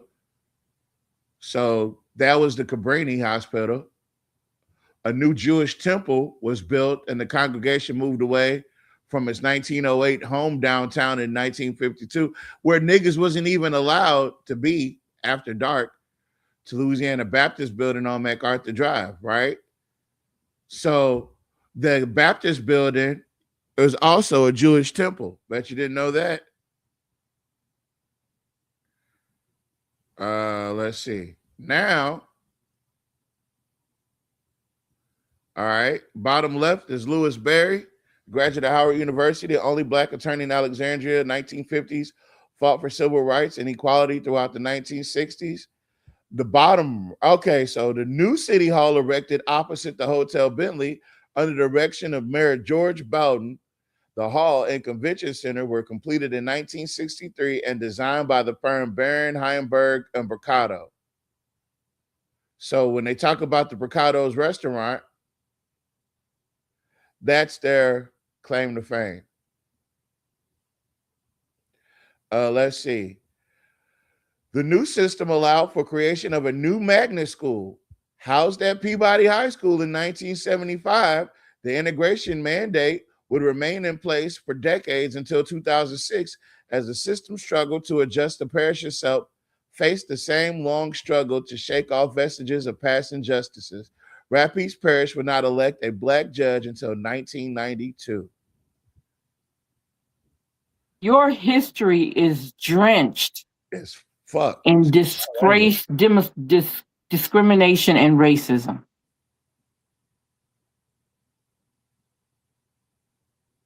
Not the heritage. Damn. All right, let's see who some of these people are. Families that have contributed to the development and economic base of Rapides Parish. Damn, they snitching. So you got Doug Young Nancy, the Episcopal Diocese, Clico, Snell's Orthotics. This is insane. Huh? I said, this is insane. Yeah. I've Renaissance seen Home for the all Youth. these. Oh, look, Chamber of Commerce. Yeah. Interesting. Clico. Pentecostals. Pentecostals. There you go. There you go. But they said that they don't run nothing around here. Calvary Baptist. The Lloyd Any Hall black Plantation. businesses up here? Not the Lloyd Hall Plantation. Oh. Any black businesses? Man, let me get the hell off of this. I need to see. Damn black What else? business. What else did it say? Was that it? I know that what did. I just went over the highlight of it. I need to Tamar, see. just put it where she can see it. Why are you I turn don't, it back? because I'm moving on. Oh, ooh, Turn it back. Quit being rude. rude. This is a special thanks. It's not people that run Alexandria, but Man, scroll it down. that's it. Oh, okay. Shit. Um, Then why he didn't just say that? yeah, I know. No, because you over there listening to your goddamn mentor, and Who? she got you. You got you. Why he mad? You forgot we still I'm live? not mad. We still live. I just want you to know that. That's the Doug Young Nursery. Yeah. All right. Who's this guy? Is a wholesome grower offering. He's a planter, if you know what I mean.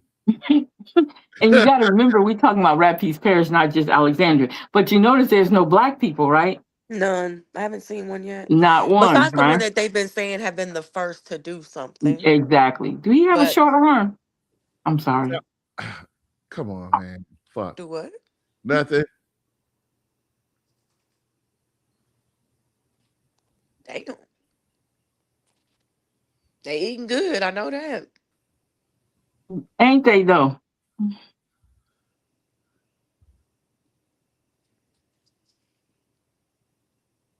Isn't this educational? Yeah. Very. It is very It interesting. make me hate. I hate to say it, but it make me hate this place even more. Like it make me feel not complete. It make me feel like I'm supposed to be in Africa somewhere. Like I'm not kidding you. Hell no. Not You want to Africa. leave this motherfucker? Hell no. That's how I'm feeling though. I told Everything you. is so whitewashed. Like I feel like how was I born here? There's no way. I know they tried to erase y'all. Yeah, that mindset. Snell's limbs, braces, and trusses. That's wheelchairs. No, it's prosthetics. Yeah. Same thing. Snails. This is right after they got done beating a nigger up. Stop, Tabar. But y'all notice that a lot of these people had multiple businesses. They didn't have just one business. That's why I don't Exactly. understand why people, you know, And they still golly. in business today. Huh? And they still in business Yeah, that's what today. I'm saying. That's why I tell people when you're doing, don't just stick to one business. Have many streams. Make it work. Look at the POA in the 50s. Yeah, man, if that don't look like a cult, I don't know what the hell it look like. Oh man. Somebody take a screenshot of this shit. I can't because you got us in the way. Yeah, you got us in the way. Oh, damn. Hold on. You can take us down. Yeah, I can. Hold on. Wow, that's a lot of people, y'all. Oh my gosh. Get it right. Yeah. He ain't gonna be able to do it. Yeah. You can just take a screenshot later, I guess. I don't know. No, it's a button I can hit. There we go. Okay, I moved the comments. Okay. Oh, wow. That's a lot Got of it. people. Got it. Now, y'all, okay, so I want to know when the first time Black people start going to Pentecostal Alexandria. Nah, That's that's what a I want good to know. one. Who was the first person? Who was the black first? I can't even say it. God don't want me to say it. Yeah, that's what God it don't want me is. to say it. Who was the first black person to be baptized? At Pentecostal Alexandria. I don't know. I bet you they peed in the water. So stupid. They And I'm probably not bleached even the talking about water. the person that they got baptized. I'm talking about the Pentecostals. Now, probably I bleached the know water, too. that they didn't want Black Pentecostal preachers at that POA. That's why they had a whole nother POA to go to. Began as a small congregation nestled within the heart of flourishing Alexandria, Louisiana, nearly a century ago, has grown beyond the wildest dreams of its founder. The church was originally pastored by Reverend L.L. Hall and in 1933 by Reverend A.T. Morgan. As the group of 17 moved throughout the city, meeting in various gathering places. What does that sound like to you? Well, he's a Hall. No, what does that sound like? Okay, so it's the 50s, and we're moving about segregated Alexandria, and we're picking up people, moving about, having late night meetings, talking about the cross. I ain't saying that. Gathering places. Later, a property was purchased at 16th and Day Street, where Reverend Morgan and his family utilized the existing house as their parsonage. They then affiliated with Pentecostal Church Incorporated. The visionary congregation began immediately to construct the building facing 16th Street. By the January 1937, church membership had grown to 50 members. As the church grew, Reverend Morgan began reaching out to the outlying communities under his leadership. The Alexandria Church was instrumental in establishing the Pentecostal churches in these communities. With the outreach and growth of the church came a need for help, which came in the form of two young ministers, Reverend A.L. Clanton, who was remembered for his musical abilities, and Reverend Chester Milliam, who assisted greatly in the youth department. Reverend Clanton left for a time, but eventually returned to fill the role of pastor and stayed until 1948. Reverend W.R. Pardue served as an interim pastor for the couple years that followed. Reverend Clanton's departure. By this time, the Alexandria Church had become affiliated with the United Pentecostal Church. Reverend Gerald Archie Mangan, a young minister who had preached during the revival in March of 1950, was called in to pastor the church. A native of Plymouth, Indiana, he and his wife and his young son moved into the old parsonage on 16th Street. Brother Mangan was described by many as the fireman preacher because of his quick response to any call of distress, day or night, while Mrs. Mangan was talented musically and extraordinarily helpmate to her husband. A tent revival held not long after the Mangans arrived saw many people added to the church. Sunday school enrollment increased, so a bus was purchased to help bring young people to the church. Mrs. Mangan quickly took to these new converts under her care, forming a choir and teaching Sunday school class. And that, folks, is the story of the Pentecostals. Remember when the Mangans used to come to the city council meeting? That's when they had to come, right? Now they don't got to come. They got somebody up there for them. That's what I'm trying to tell y'all. All these people have representatives up there for them specifically. And you got UTLX, Alexandria VA Medical Center. Oh, look at that. Oh, look at that. Now, right here, I think they didn't tear any of this down, did they? No, they didn't. Now it's been rebuilt. Somewhat rebuilt. You got the Kisatchie National Forest, Alexandria House of Flowers, the Renaissance. Look at the Renaissance. We can make a difference. Has long been the rallying cry of the dedicated staff and board members of the Rapides Parish Innovative Renaissance Home for Youth. Now they're getting more beds for your kids to get locked up in. Yay. These are legacy people in Alexandria. These are the people that you won't be able to, they won't let Alexandria move forward without these people. Yeah, that's how I can say it. Like that's how tied to the past that they are. Now, mind you, we're talking about pre-civil rights Alexandria. This is the era, this is one of the heights of the era's post Reconstruction, where nigga hating was a hobby and it was observed. And I'm not saying these people hated black folks. I'm not. But I'm just saying, not to comfort in. This feels like an advertisement. I don't know about that. Uh-oh, is that George Bush? Absolutely is. Yeah. Yeah, that's George Bush speaking at the Central Louisiana Chamber of Commerce.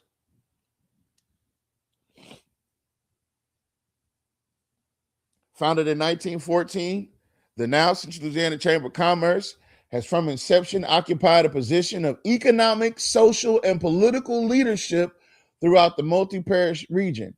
It immediately cemented its active heritage by proposing to relocate the state capital from Baton Rouge to Alexandria. Wait, what?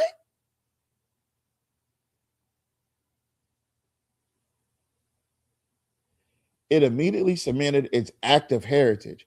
What do you mean active heritage?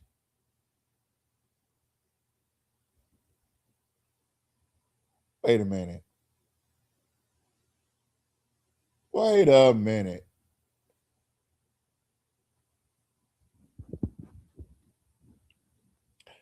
Uh, 1914 Act of Heritage of Alexandria.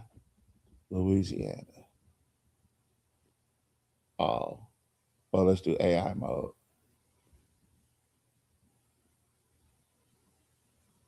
All right. The year 1914 was a transformative milestone for the cultural, civic, and economic heritage of Alexandria, Louisiana. During this pre-World War I era, the city underwent an economic awakening, establishing lasting civic networks, and reshaped its downtown architectural fabric. The Chamber of Commerce birthed on March 30th, 1914, with exactly 250 local business leaders gathered at the iconic Hotel Bentley, where niggas wasn't allowed to be. Y'all don't like, do y'all get it? Like, none of these people, listen, all right. The city motto, a community contest in April 1914, coined Alexandria's progressive slogan, Unity, Opportunity, Alexandria. Now, when they're talking about 1914 Alexandria, what unity are they talking about?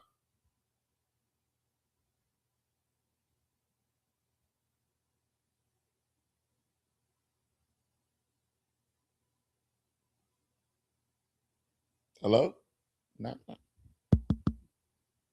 Hello? You asking us a question like we don't know what you're talking about, Tavares. What unity could they possibly be referring to in 1914 Alexandria? It wasn't none of us. Of course it wasn't us. They met at the Hotel Bentley in 1914 when we all know that a nigga What couldn't you be talking in the- about? You talking about Ku Klux Klan? I feel like that might be the answer. It might be the answer. Damn.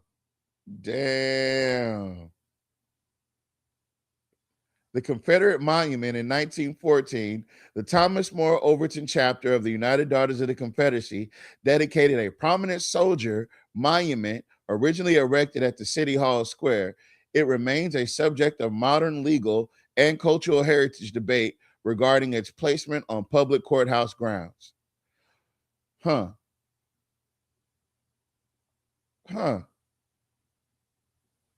Well, it immediately cemented its active heritage by proposing to relocate the state capital from Baton Rouge to Alexandria. Though denied, the state was set for unrelenting visibility. The stage was set for unrelenting visibility, to include having provided some of Louisiana's most colorful governors. The hallmark of the region have included continuous attention to expansion and improvement to the highways, aviation, rail, and Red River, means of transportation, engagement in levels of education, healthcare, agriculture, forest products, government, and the military remain prominent. The chamber led the campaigns to establish large veterans hospitals and permanent National Guard facilities in the area and convert a closing U.S. Air Force base to a community uses.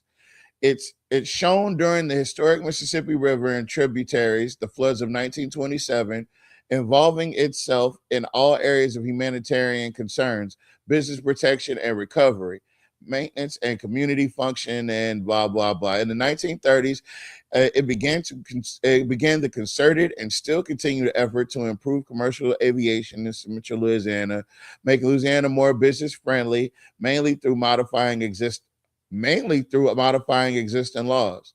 They have unceasingly taken the initiative to broaden the local industrial and commercial base, aggressively recruited outside businesses while fostering growth and expansion in existing ones, financed advanced community capital planning, zoning and land use projects, and created and supported numerous local development boards.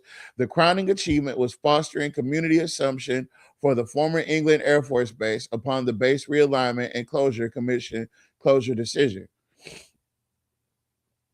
The chamber has been a consistent leader in exploring innovative means to further develop the current and future workforce of the region and accommodate the scope of now future local business needs of all descriptions. The chamber has a historic legacy of stepping up when the occasion warranted. Now, you want to know what they don't have a history of?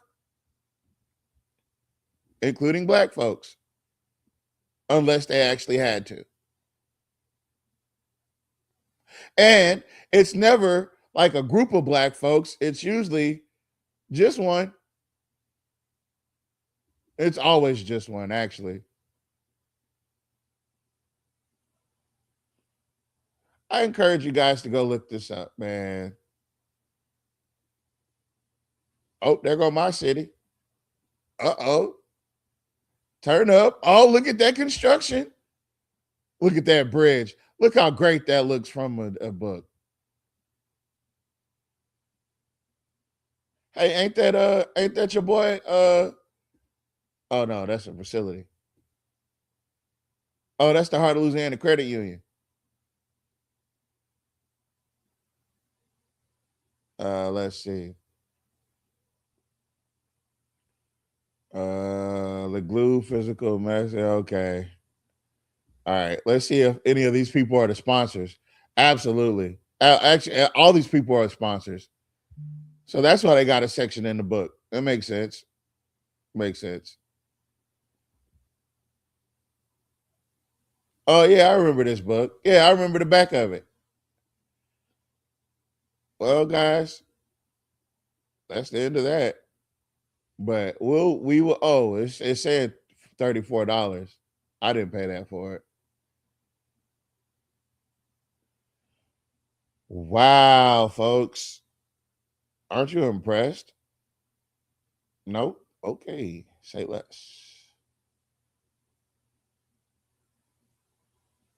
Stop sharing. All right. Hold on.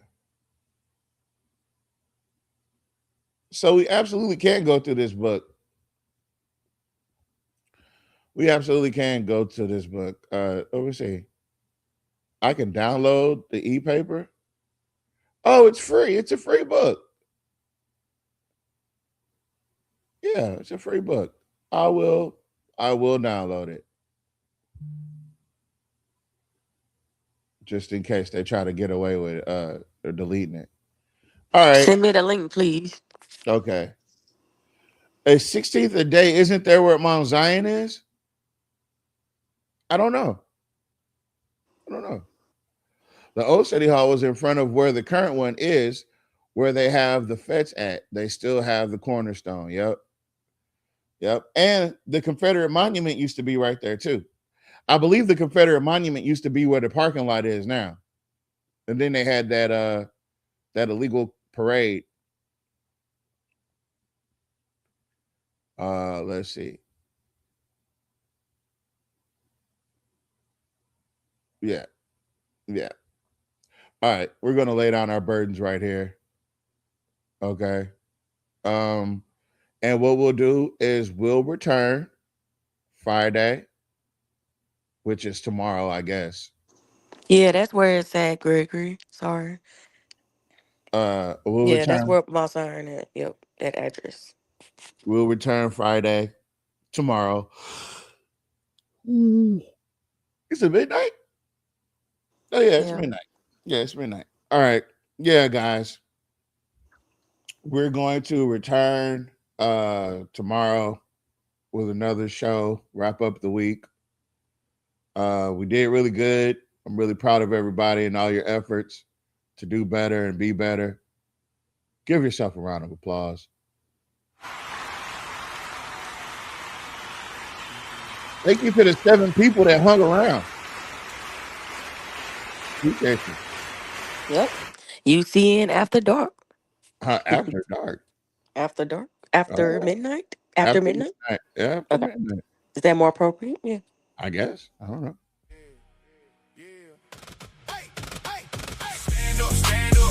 Oh, wait. They told us not to play that anymore.